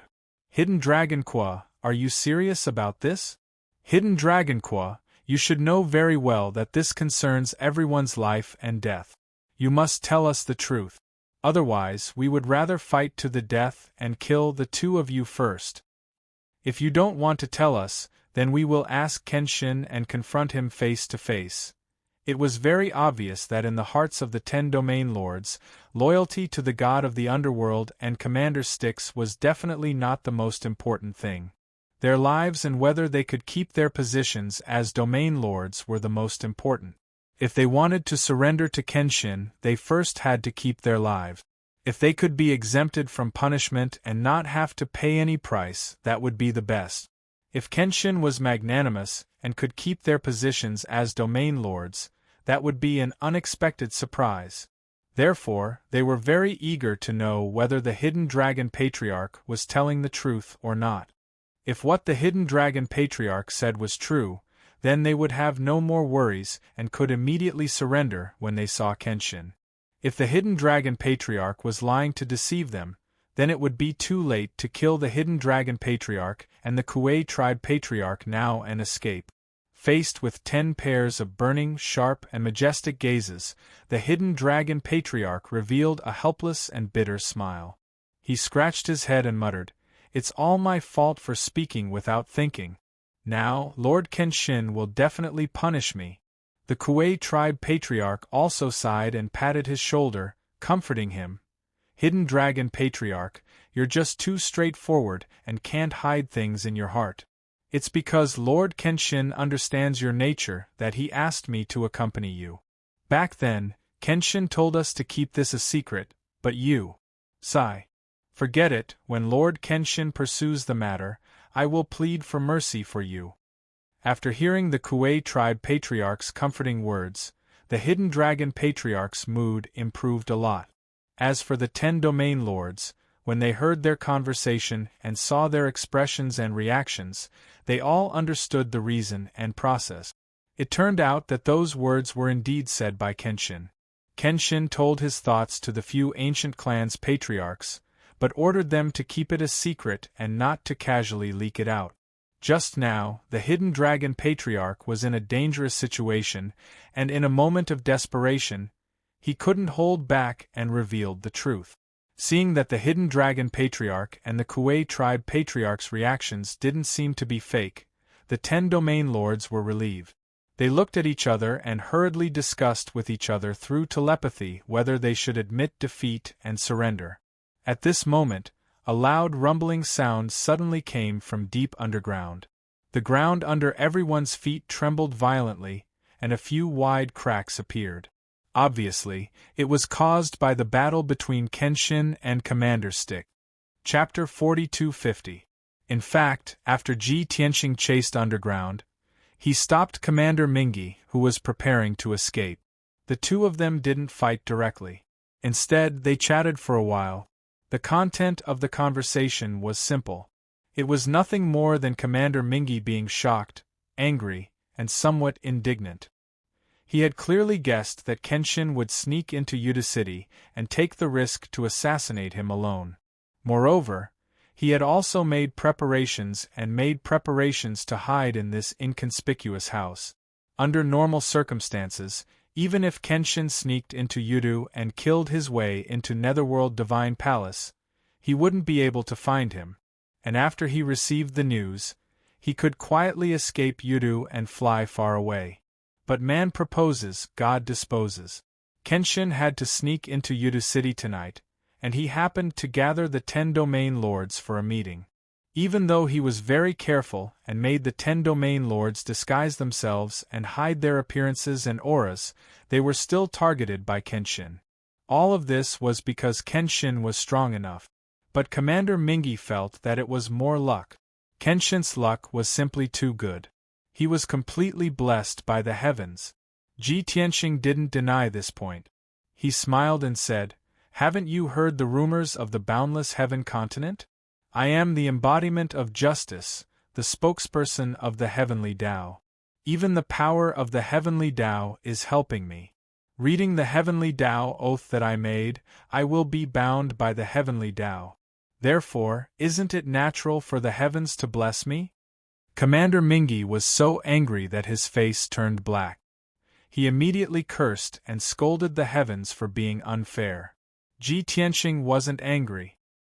He looked at him with a smile and persuaded him to admit defeat obediently so that he could die with dignity. Ji Tianxing had to kill Commander Mingi without a doubt. Even if the other party surrendered, he definitely wouldn't let him off. Commander Mingi scolded Ji Tianxing because he wanted to anger Ji Tianxing so that he could take the opportunity to open the teleportation formation and escape Yudu City. However, Ji Tianxing wasn't angered. He continued to stare at him. Commander Acheron secretly took out a jade slip and was about to toss it into the teleportation array. At the critical moment, Ji Tianxing used a supreme divine ability to seal the entire underground palace, freezing the space within a radius of 10,000 feet. In the next instant, he seized the jade slip and smashed it to pieces. The jade strip was the key to open the transmission array, but it was destroyed by Ji Tianxing.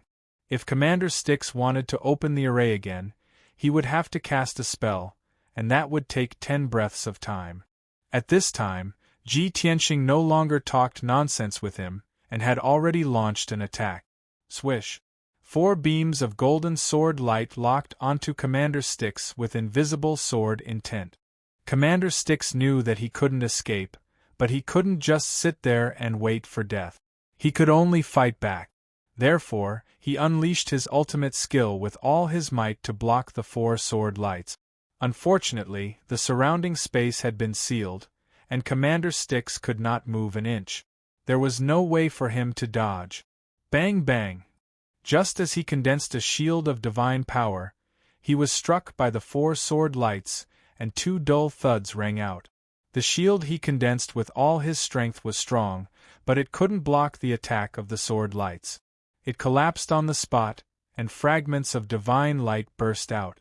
Then, he was blown away by the sword lights, and he smashed into the sacrificial altar while vomiting blood. 1. The silent sacrificial altar trembled violently from the impact, and it lit up with hazy 5-colored divine light. Commander Styx finally got close to the sacrificial altar. He just needed to open the teleportation array, and he could leave Yudu. However, his chest and abdomen were pierced by the sword lights, and he was already severely injured. Casting a spell to activate the formation had become an extravagant hope that was impossible to accomplish. Swish swish. Before Commander Styx could get up, Ji Tianqing raised his hand and struck out with 2 sword lights that were like 2 bolts of lightning. The underground palace was only 10,000 feet in radius, and the terrain was narrow. The distance between the two was too close. From the time the sword lights lit up to when they hit Commander Styx, it was only 1/5 of an instant. In such a short time, the heavily injured Commander Styx couldn't react at all, let alone cast a spell to block. Bam! The 2 sword lights hit Commander Styx at the same time, and a loud, dull sound reverberated through the underground. The power of these 2 swords was too great. Not only did they kill Commander Styx on the spot, but they also smashed him into pieces. After destroying Commander Styx's body, the 2 sword lights also hit the sacrificial altar. The sacrificial altar, which was 60 feet tall, was smashed into pieces on the spot. Countless rocks and metal splattered out, flashing with divine light. The terrifying force carried countless fragments and formed a shockingly powerful air wave that blasted out in all directions. Instantly, the entire Yuda city started to tremble violently. The courtyard above Ji Tianqing's head was shaken until the sky collapsed and the earth caved in. Dust flew up everywhere. The simple and elegant courtyard collapsed, and a few wide cracks appeared on the ground. The Divine King's strong practitioners who were lying in ambush were also alarmed. In an instant, the entire Yudu city fell into panic. With the courtyard as the center, the surrounding dozens of miles fell into chaos. Commander Styx's body was destroyed, but his godhead was luckily preserved. Swish! The walnut-sized 5-colored crystal core burst out with lightning speed and instantly passed through the turbid air wave, trying to escape underground. However, Ji Tianqing waved his hand and struck out with a golden dragon claw, accurately grabbing onto Commander Styx's godhead. There was no superfluous words, and there was no way he would show mercy. No matter how furiously Commander Styx cursed or how helplessly he begged for mercy, it was useless. With a crisp cracking sound, Commander Styx's godhead was crushed by Ji Tianqing, turning into more than a dozen fragments. An overlord of a generation had fallen just like that. Ji Tianqing kept Commander Styx's godhead fragments and passed through the billowing smoke and dust. He ignored the collapsing soil and bricks and left the underground palace. Swish! The next moment, he returned to the surface and appeared in the study that was full of cracks. What was surprising was that the entire courtyard was in a mess. Many guards and Divine King experts were trying to find out what had happened. Meanwhile, the 10 domain lords and the patriarchs of the Hidden Dragon clan and the Kuei clan were still in a deadlock in the study. At this point, the 10 domain lords still hadn't left or escaped. It was enough to prove that they had already discussed and reached a consensus. Even though they were still holding on to their divine weapons and surrounded the patriarchs of the Hidden Dragon clan and the Kuei clan, they didn't have much hostility or killing intent.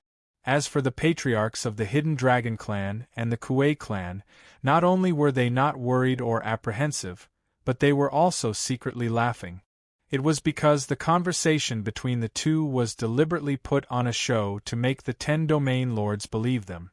The facts proved that the 10 domain lords did indeed believe them without any doubt. Your subordinate pays his respects to Lord Kenshin. Everyone in the study was silent. When the two patriarchs suddenly saw Ji Tianxing appear, they quickly bowed and greeted him. The 10 domain lords were also startled. Seeing Kenshin appear, everyone was shocked and instinctively retreated. However, everyone soon reacted and quickly put away their divine weapons and bowed to Ji Tianxing. Greetings to Lord Kenshin. Chapter 42-51. Seeing the 10 domain lords put away their weapons and bowed, Ji Tianxing understood everything. He glanced at the two clan leaders and was slightly surprised. As far as he knew, these two clan leaders were not as shrewd as the other 3 clan leaders. He didn't expect that these two guys could persuade the 10 domain lords, and there was no fighting or killing between the two sides. It was really unbelievable. Everyone rise. Ji Tianxing nodded slightly, looked at the 10 domain lords with a dignified expression, and asked, "Just now when I was fighting Commander Mingi in the underground palace, since you didn't follow to help, you must have the intention to repent and decided to give up the darkness and join the light, right?" Although this question was asked knowingly, the process couldn't be omitted. Everyone couldn't tacitly agree that these domain lords had surrendered, right? The 10 domain lords looked at each other, somewhat embarrassed, and no one was willing to speak first. It couldn't be helped. Admitting defeat was a bit shameful. As the subordinates of Commander Mingi, when Commander Mingi's life was in danger, they didn't go to help, which was a shameless act of betraying their master for glory. But 2 domain lords were thick-skinned, or they thought of the Hidden Dragon clan leader's words, "People who perform well are so, and hurriedly spoke up. Sir Kenshin is right. You came to save the people of Reincarnation Island, and return peace and freedom to Reincarnation Island. The people respect and love you very much. And any country or continent should have the people as the foundation. Therefore, you are the embodiment of justice, and you can also represent the Heavenly Tao, and receive the Heavenly Tao's favor and help. Although we are lowly people, and don't dare to be mentioned in the same breath as Sir Kenshin, but when we were in charge of each domain, we also cared about the people, and loved them as our own children.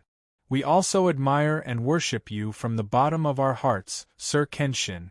The domain lord who spoke first was thin, with a fair face, and dressed like a middle-aged scholar. This person didn't have much of the valiant and stern aura of a fierce general, but more of a scholar. Obviously, he was more shrewd and thoughtful. His words were beautiful. Not only did he flatter Kenshin, but he also secretly cleared his name and expressed his intention to surrender. Of course, his claim of loving the people like his children was definitely nonsense. Whoever believed him would be a fool. When the other domain leaders saw that Ji Tianxing was so good at acting, and that he was so thick-skinned, they all threw away their sense of shame and began to flatter him, trying to increase their favorability towards Ji Tianxing. "Lord Kenshin, please understand. We are actually looking out for the people. We hope that you will come soon to save the people of Reincarnation Island and restore freedom to everyone. However, as domain lords, we are under the control and restriction of Commander Styx and the Blood Prison Marshal. We really have no choice. Kenshin-sama, you've finally arrived. Commander Mingi used all sorts of methods to restrict us, forcing us to be loyal to him. Otherwise, we would be killed and our entire clan would be wiped out. We look forward to your arrival, not only for the freedom of the people, but also for our freedom and safety." These domain lords were no fools. Kenshin went underground to hunt down Commander Mingi and caused a huge commotion just now. Now that Kenshin had appeared, Commander Mingi was nowhere to be seen. It was obvious that Commander Mingi had been killed or captured by Kenshin.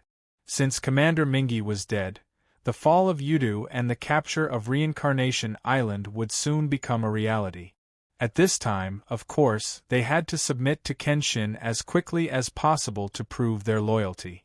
Moreover, in order to prove their innocence, they could also push all the blame onto Commander Mingi. The 10 domain lords fought to speak, one after another expressing their loyalty, as well as their respect and worship for Kenshin. Seeing how strong their desire to live was, Ji Tianqing sneered to himself. He didn't waste any time and raised his hand to interrupt the 10 domain lords. He took out a jade scroll and threw it in front of everyone. You should know my rules. Those who are sincere in surrendering, recite this oath of surrender. The jade scroll floated in midair, shining with a brilliant golden light, looking very sacred and dignified.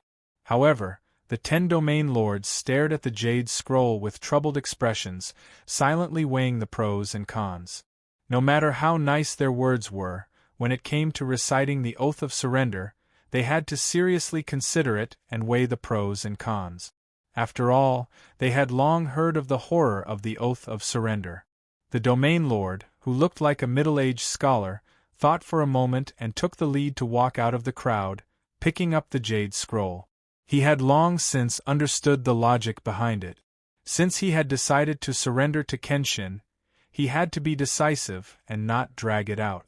If he acted more sincerely and positively, he could leave a good impression on Kenshin, and he might even be able to keep his position as domain lord. Lord Kenshin, I am the domain lord of Yuanan. I know my wrongs and want to change, sincerely repent, so I've turned over a new leaf. I hope to serve under Lord Kenshin and make up for my past mistakes. After saying this, he used his consciousness to read the contents of the jade scroll and began to recite the oath of surrender. When he recited the first part of the oath of surrender, his expression became serious, and a hint of fear appeared in his eyes. However, with everyone staring at him, he could not stop, nor did he dare to go back on his words. Thus, he continued to recite. As he recited one oath after another, his face became paler, and cold sweat appeared on his forehead. When the domain lords heard the contents of the oath, their expressions became a little ugly, and their eyes were filled with fear and worry. In the past, they had only heard of how harsh and terrifying the oaths made by Kenshin were. Now that they heard the contents of the oath with their own ears, they knew that the rumors were true. Once they recited the oath of surrender, they would become Kenshin's most loyal lackeys and hounds, and could not have the slightest bit of disloyalty. If they had any thoughts of endangering Kenshin's safety and interests, or disrespecting Kenshin, they would be judged by the heavenly axiom as a violation of the oath, and would be punished by the heavenly axiom, leading to death. This was Kenshin's way of doing things. It was violent and domineering, but it was the most effective. Furthermore, Kenshin did not even need to keep an eye on the person who made the oath, as the heavenly axiom would help to supervise. In comparison, Commander Styx and the Blood Hell Marshal's methods of coercing and forcing them to remain loyal were simply too weak. After a moment, the Yuan and Region Lord finished reciting the oath of the heavenly axiom. His entire body lit up with divine light, and a wisp of Tao runes appeared above his head.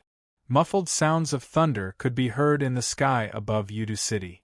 Such a phenomenon proved that the oath of the heavenly axiom had been established, and he was bound by the heavens.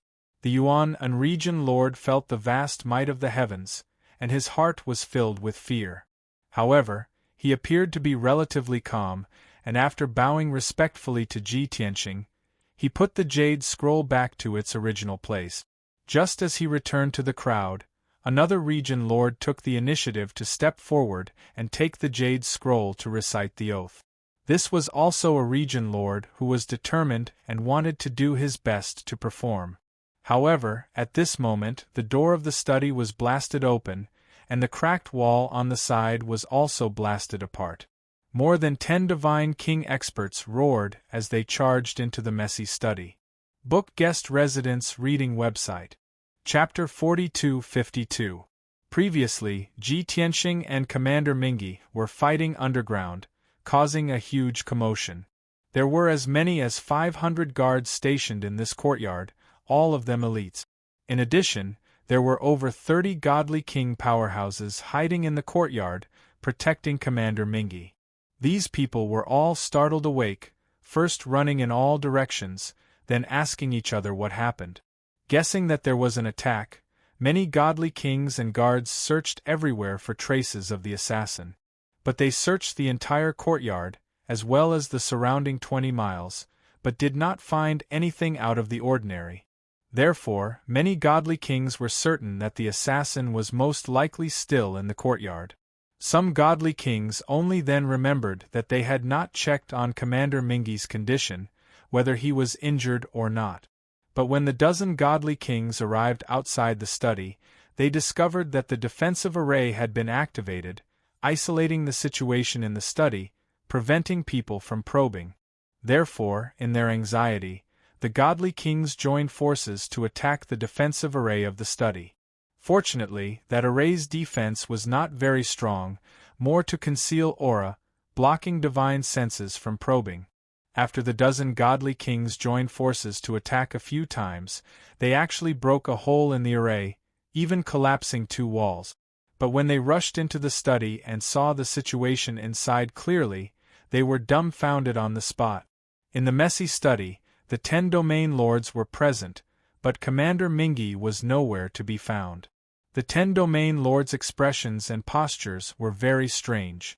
There was also a Dragon Clan youth in white robes in the study, looking very mysterious and dignified. Beside that white-robed youth stood 2 unfamiliar godly king powerhouses. And those 10 domain lords' postures seemed to be very respectful to the white-robed youth. What was going on?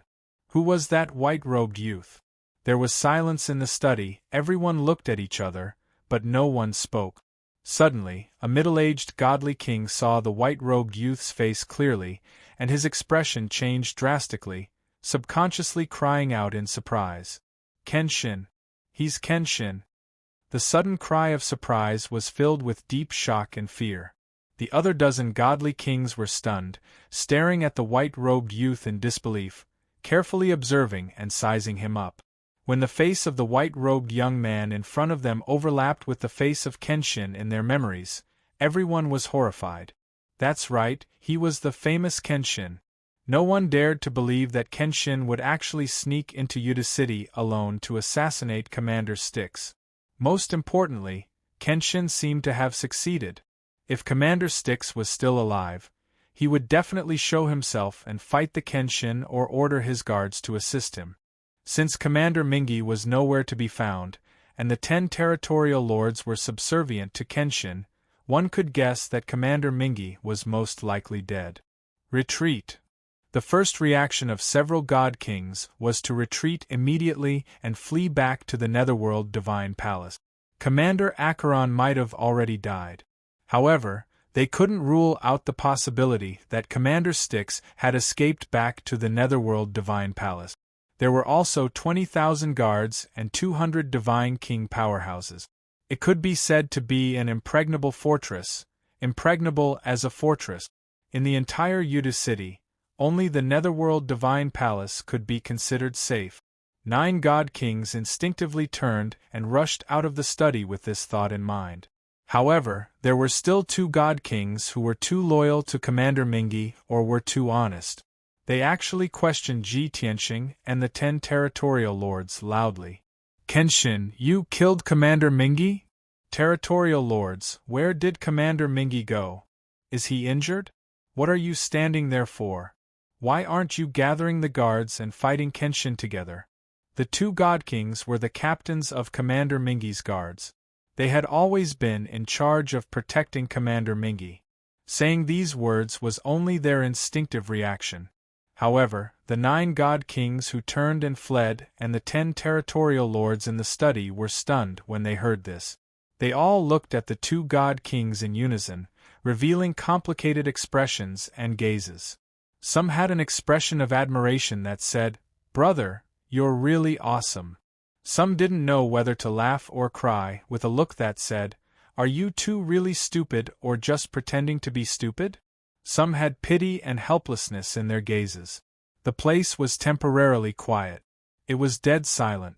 Ji Tianxing glanced at the two god kings and casually shot out a dazzling golden light, which instantly enveloped the entire residence. Swoosh! A golden light barrier with a radius of 3,000 feet sealed the entire residence. Immediately, all the guards and god kings who scurried about frantically in the courtyard in search of the Styx commander all froze. Everyone raised their heads and looked at the golden light barrier, revealing angry and helpless expressions. "Since you're here, stay," Ji Tianxing said indifferently. The dozen god kings seemed to have woken up from a dream, and they immediately revealed looks of regret. It was obvious that Kenshin planned to kill them all. If they knew this would happen, they wouldn't have stopped just now. They would have fled without a care. And now the entire residence was sealed. It was impossible to escape even if they wanted to. The patriarch of the Hidden Dragon clan and the Kuei clan reacted. They hurriedly held their divine weapons and shouted at the dozen god kings at the door, "What are you waiting for? Get in here if you don't want to die. Lord Kenshin is here. If you know what's good for you, immediately admit defeat and surrender." Actually, everyone had already thought about it.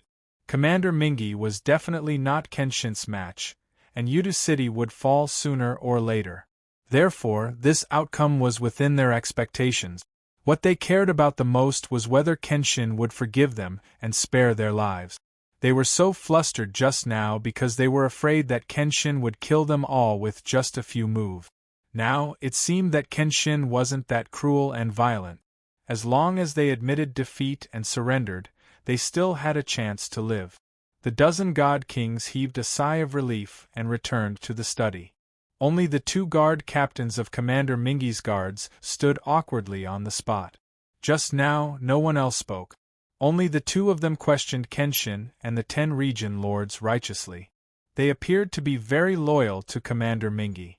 Now, if they didn't surrender, they would be killed. If they surrendered, it would seem that they had no moral integrity and backbone. It was too embarrassing. Luckily, everyone's minds were in a mess and their thoughts were complicated. No one cared about their situation. The dozen god kings entered the study and bowed in unison, expressing their allegiance to Ji Tianxing. Ji Tianxing didn't waste any time. He couldn't even be bothered to say any high-sounding words. He directly ordered, "All of you, line up and recite the oath of surrender." Therefore, the dozen god kings instantly understood. No wonder the 10 region lords were gathered here. It looked so strange. It turned out that they were the first to admit defeat and were reciting the oath of surrender. Too despicable. These fellows were in high positions and were usually more loyal than anyone else. They didn't expect that they would surrender the moment something happened to Commander Mingi. Chapter 42-53. The dozen or so god kings and domain lords in the study came from different factions and were not harmonious with each other. In the past, everyone would fight to be the first to show their loyalty to Commander Styx and the Netherworld Divine Emperor. Because of this, there was no lack of scheming among them. Now that something had happened to Commander Styx, they had no choice but to surrender to Kenshin. Seeing the 10 domain lords surrender first and being very respectful in front of Kenshin, the dozen or so god kings were jealous and angry. They only hated themselves for not surrendering to Kenshin at the first moment. If they had performed well, they might have been able to get an official position under Kenshin. Furthermore, in front of Kenshin, it was impossible for them to play any tricks or schemes. Next, the few domain lords no longer hesitated. They all rushed to receive the jade scrolls and quickly recited the oath of surrender. Soon, divine light and Tao runes appeared on the domain lords who had recited the oath of surrender. Shocking thunder boomed in the sky above Yudu City. Ji Tianxing used his divine senses to scan the courtyard and the situation in Yudu City. He realized that the courtyard was in a mess. 500 guards and a dozen or so god kings were trying to break out of the encirclement and break through the golden light barrier. Those people already knew that something had happened to Commander Styx and guessed that Kenshin was in the study, so they didn't dare to go near. To prevent any accidents from happening, Ji Tianxing ordered the 2 clan leaders and the 3 domain lords who had already surrendered, gather everyone in the courtyard. Those who are willing to surrender, gather in the courtyard. Those who are unwilling to surrender and resist with all their might, kill them without mercy. The Hidden Dragon clan, the Kuei clan leader, and the 3 domain lords hurriedly obeyed and ran out of the study happily to carry out the mission. Especially the 3 domain lords who had just sworn the oath of surrender. They were indescribably surprised.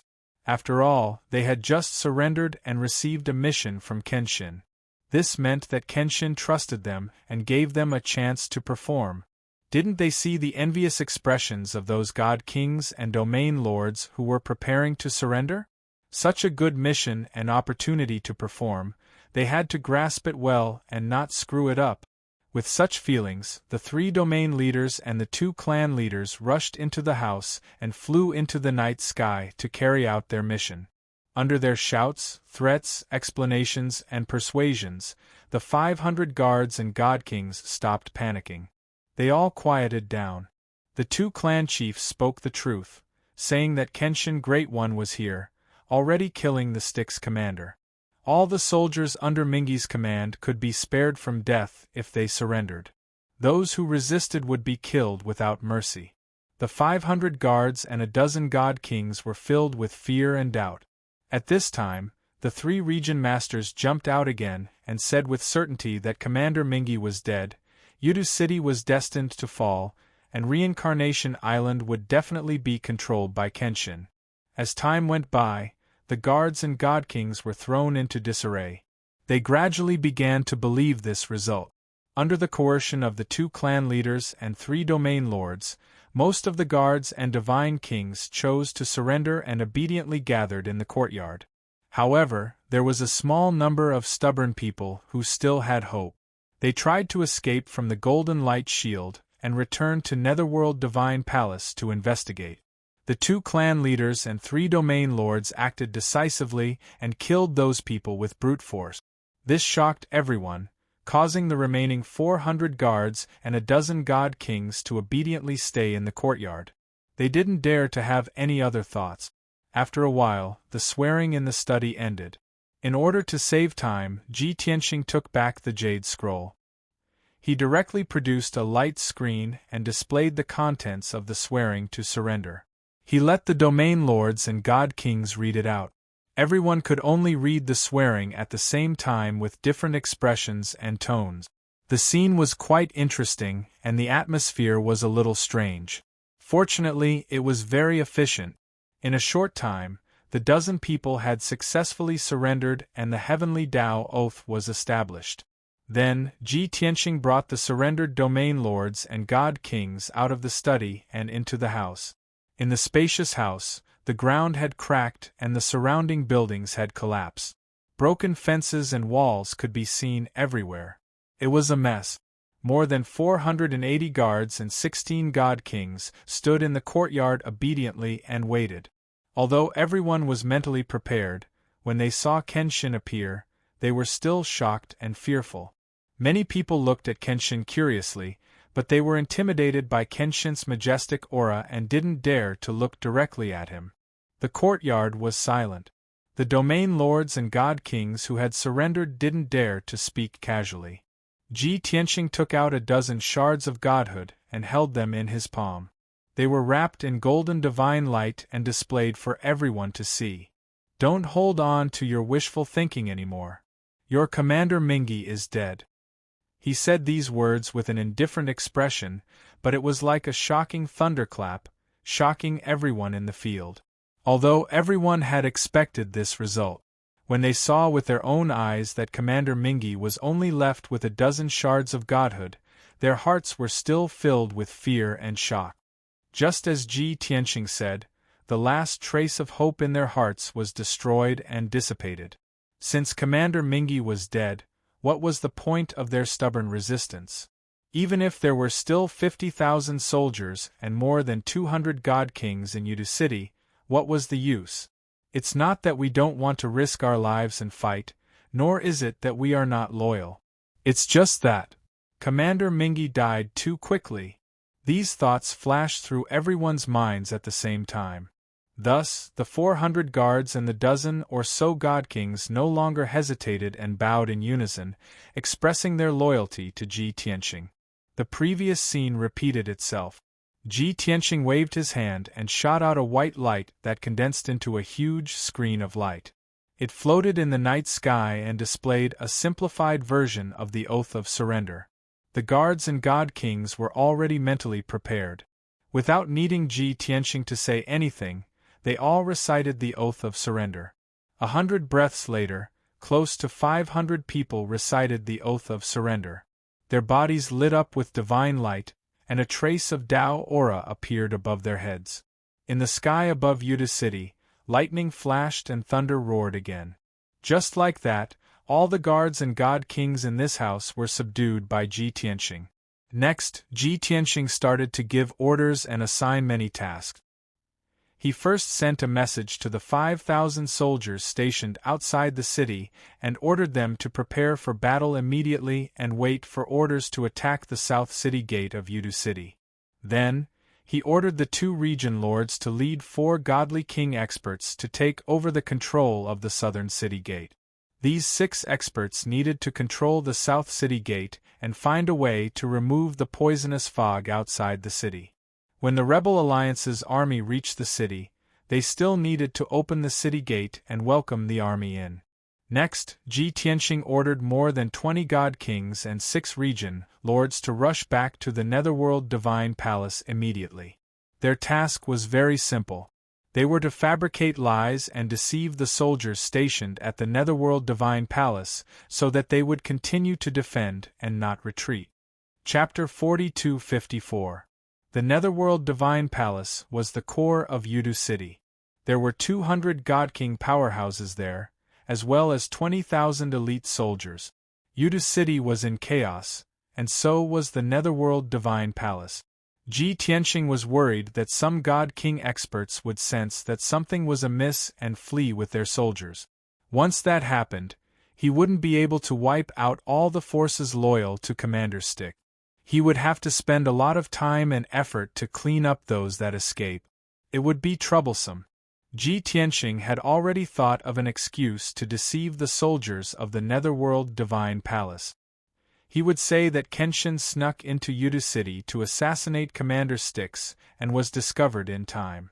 With the help of many guards and God Kings, Commander Styx blocked Kenshin's attack and escaped from Yudu City. Kenshin chased after Commander Styx alone. However, Commander Styx was only lightly injured and had many God Kings protecting him.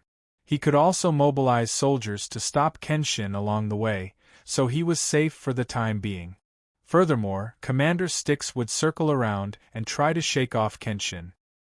He would return to the Netherworld Divine Palace soon. At that time, Commander Styx would still defend the Netherworld Divine Palace and continue to fight against Kenshin. In short, he wasn't afraid of Yuda City being attacked. The Netherworld Divine Palace was the most important and couldn't be abandoned. This was the argument that Commander Styx had always emphasized. The soldiers guarding the Netherworld Divine Palace all knew about it. In order to increase his credibility, Ji Tianqing even found Commander Acheron's command token in his spatial ring. He always carried that token with him. It was very important. Seeing the token was equivalent to Commander Styx personally coming. The 10 domain lords that appeared in the house tonight were all experts that Commander Styx trusted and thought highly of. The God Kings guarding the place were also the experts, generals, and commanders that Commander Styx trusted and was closest to. As long as the domain lords and God Kings had Commander Styx's token, they would definitely be able to take over the Netherworld Divine Palace and control the 20,000 soldiers and God Kings. After Ji Tianqing gave the order, the domain lords and deity kings bowed and said yes before leaving the courtyard to carry out their mission. Ji Tianqing did not assign any missions to the remaining guards and God Kings. Instead, he took them into the world within the primordial chaos bell and took them away with him. After all, The god kings and their guards should be protecting Commander Styx from Kenshin's pursuit as he fled. For the time being, they couldn't show their faces. Otherwise, the lie would be exposed. Ji Tianxing brought the two patriarchs out of the house and removed the golden barrier. The three of them maintained their invisible state and traveled through Yudu City. After observing, they realized that Yudu City was already in chaos. Lights were everywhere and figures were moving about. There were also countless strong practitioners flying to and fro in the night sky. The huge commotion from before had turned the entire Yudu City upside down. The ground had cracked and the buildings had collapsed. The 1 million civilians who remained in the city were shocked. They fled in panic and shouted. Of the 30,000 soldiers guarding Yudu City, close to 10,000 were sent out to patrol and search for traces of the assassins. The 20,000 soldiers guarding the Netherworld Divine Palace strictly followed Commander Styx's orders. No matter what happened outside, they didn't let down their guard and continued to guard their posts. However, the 200 god kings in the Divine Palace were more free. Half of them flew out of the Divine Palace and were investigating the situation in Yudu City. After that, Ji Tianxing forced the 10 domain lords, close to 500 guards, and god kings to swear a heavenly Tao oath, which caused a phenomenon in heaven and earth. In the sky above Yudu City, shocking lightning kept exploding, and deafening thunder boomed. The terrifying might of heaven enveloped the entire Yudu City, causing everyone to be terrified. The civilians who were fleeing in panic saw that Yudu City was sealed and couldn't escape. They could only hide in their own residences. The soldiers guarding the city and patrolling guards were also playing their roles actively. They comforted the frightened civilians and quickly restored order and peace. Ji Tianxing flew in the city for a while and observed the situation in the city. He then made a decision. The situation wasn't bad.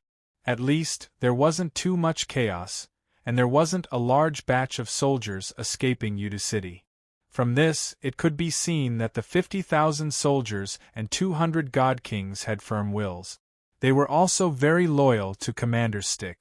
It was also because of this that he couldn't let these people escape Yudu City.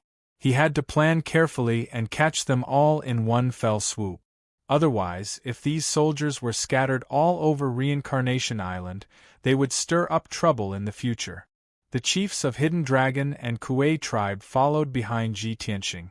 After a long silence, they finally couldn't help but ask, "Lord Kenshin, Commander Styx has been killed by you.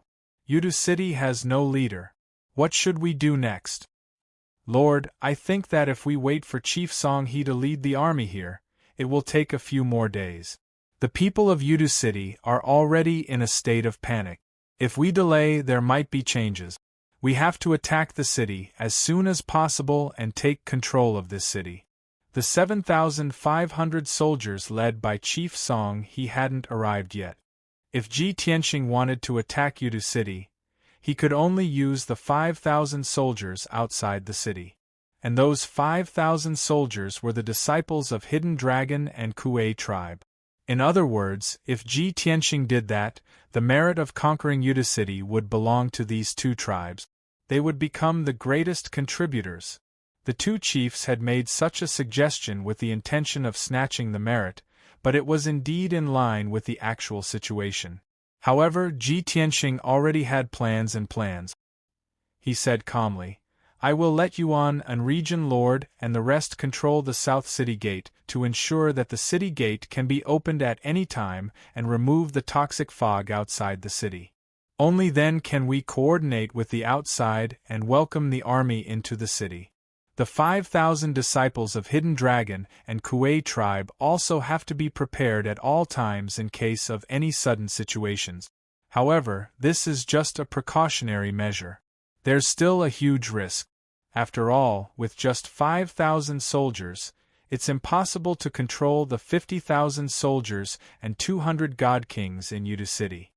The two chiefs were speechless. They also understood that this plan wouldn't work, so they asked, "Since my lord already has a plan, we will naturally follow your orders. However, I wonder what my lord plans to do?" Ji Tianqing revealed a playful smile and said, "The main task is still to control Netherworld God Palace and stabilize the 20,000 elite soldiers and 200 God Kings. The 6 region lords and 22 God Kings that I will send are all strong practitioners that Commander Mingi trusts the most. They are basically the God generals and commanders that lead the army. Their statuses are extremely high. Let them stabilize the situation in Netherworld God Palace first.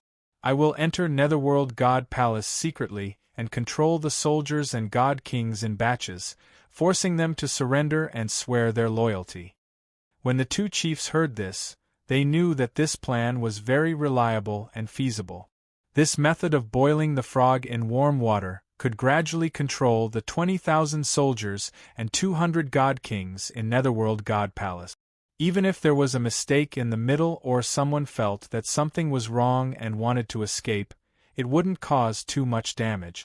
First, they would nibble away in the dark. After controlling Netherworld God Palace, they could swallow the entire Yudu City and even the entire Reincarnation Island. Chapter 4255. Ji Tianqing's plan to devour the whale was gradually being carried out. He brought the 2 chiefs to walk around Yudu City. Seeing that the region lords and divine kings were carrying out their mission seriously, quickly pacifying and suppressing the chaos in the city, Ji Tianqing was finally at ease. Around 4 to 6 hours later, dawn arrived and a new day was about to arrive. Although the people in Yudu City were still in fear, the entire city had regained its peace. At this time, the Yuan and Region Lord and the rest had already taken over the South City Gate and had it under their control. Ji Tianqing secretly went to the South City Gate, and with the cooperation of the Yuan and Region Lord, he released the 2 tribe leaders from Yudu City. The Hidden Dragon and Kuei tribe leaders left Yudu City and returned to the army. They would personally lead their disciples and wait for Ji Tianqing's orders. Ji Tianqing stayed in Yudu City alone and continued his series of plans. He went to Yudu Divine Palace again and passed through the crack in the formation, silently entering the Divine Palace. On the other side, the region lords and over 20 divine kings also gradually took control of the entire Divine Palace. They controlled the Divine Palace where Commander Mingi usually resided. They held Commander Mingi's medallion, controlling and commanding 20,000 soldiers and 200 God Kings. With their cooperation, Ji Tianqing entered the Divine Palace without any obstructions and took over Commander Mingi's residence. In this way, he wouldn't be discovered by the other divine kings if he hid in the Divine Palace. The sun rose and a new day arrived. In the morning, the region lords and over 20 divine kings gathered close to 200 divine kings and generals under his orders to discuss matters in the meeting hall. The region lords told the generals about what happened last night, as well as Commander Mingi's whereabouts and plans. Commander Mingi escaped and shook off Kenshin's pursuit. During this period of time, they would pass on Commander Mingi's orders and command the defense of Yudu City. No matter what happened, Yudu City couldn't fall into chaos, and Yudu Divine Palace had to be strictly guarded. Nothing could go wrong. If anyone left their post or escaped, they would be executed on the spot. There was no tolerance. Most of the God Kings and generals had no objections to this. Everyone was willing to hole up in Yudu City and hide in the Netherworld Divine Palace, waiting for Commander Mingi to return. However, among the many God Kings, the patriarchs and elders of 4 ancient clans were extremely dissatisfied with this and raised their doubts. Their loyalty to Commander Styx was lower, their own forces were stronger, and their sense of smell was sharper. They had sensed a conspiracy and danger in this incident. They refused to believe the domain masters and the 20 or so god generals and commanders. Regarding this, the territorial leaders could only explain it in front of everyone.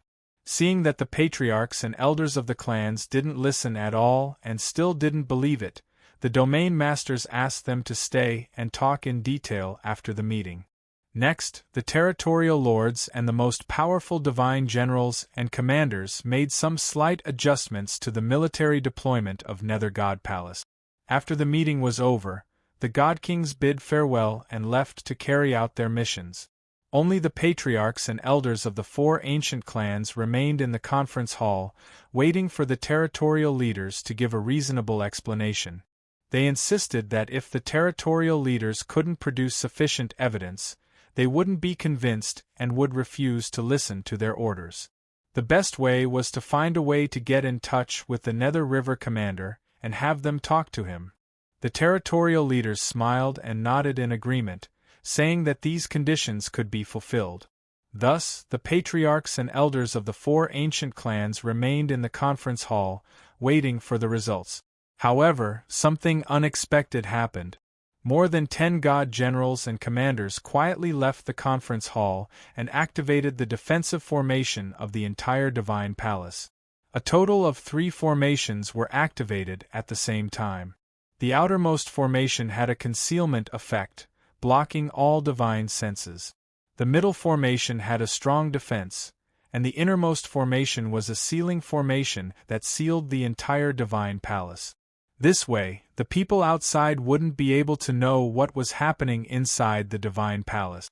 Even if the patriarchs and elders of the 4 ancient clans were killed by the crowd, it wouldn't alarm anyone else. Sensing that the situation wasn't good, the experts of the 4 ancient clans were full of vigilance and immediately jumped up. They took out their divine weapons and looked at the territorial leaders and the god kings warily. They asked loudly, "What are you doing? Are you trying to silence us? I've always thought that you were a little strange. Now, it seems that there is indeed something wrong with you." The patriarchs and elders of the 4 clans were alert. They had long been on guard and were about to draw their swords against each other. However, the territorial leaders didn't panic at all. They smiled and said, "What's the rush? Didn't you want to see Commander Mingi? We'll let you see him immediately." The patriarchs and elders of the 4 ancient clans were stunned and subconsciously looked at the secret door in the corner of the conference hall. At this moment, Ji Tianxing, who was dressed in a white robe and had a dignified expression, walked out of the secret door in the corner. When he appeared, the gazes of the patriarchs and elders of the 4 clans immediately gathered on him.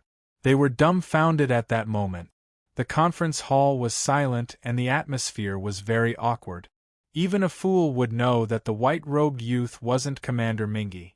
However, the 4 patriarchs and elders all felt that the white-robed youth's appearance was very familiar, as if they had seen him somewhere before. After a moment of absent-mindedness, they finally remembered. That handsome, dignified, mysterious, and dignified white-robed youth should be the legendary Kenshin, the super-expert whose name shook the world and shook the god world. The peerless genius who claimed that he would unify the god world and fight against the 5 god emperors. At this moment, the 4 patriarchs and elders' legs were about to turn to jelly, and their faces were full of shock. A few elders with weaker self-control couldn't help but exclaim, "Kenshin! He's Kenshin!" The shouts of these elders were purely superfluous. The people present weren't stupid. Who didn't know that it was Kenshin?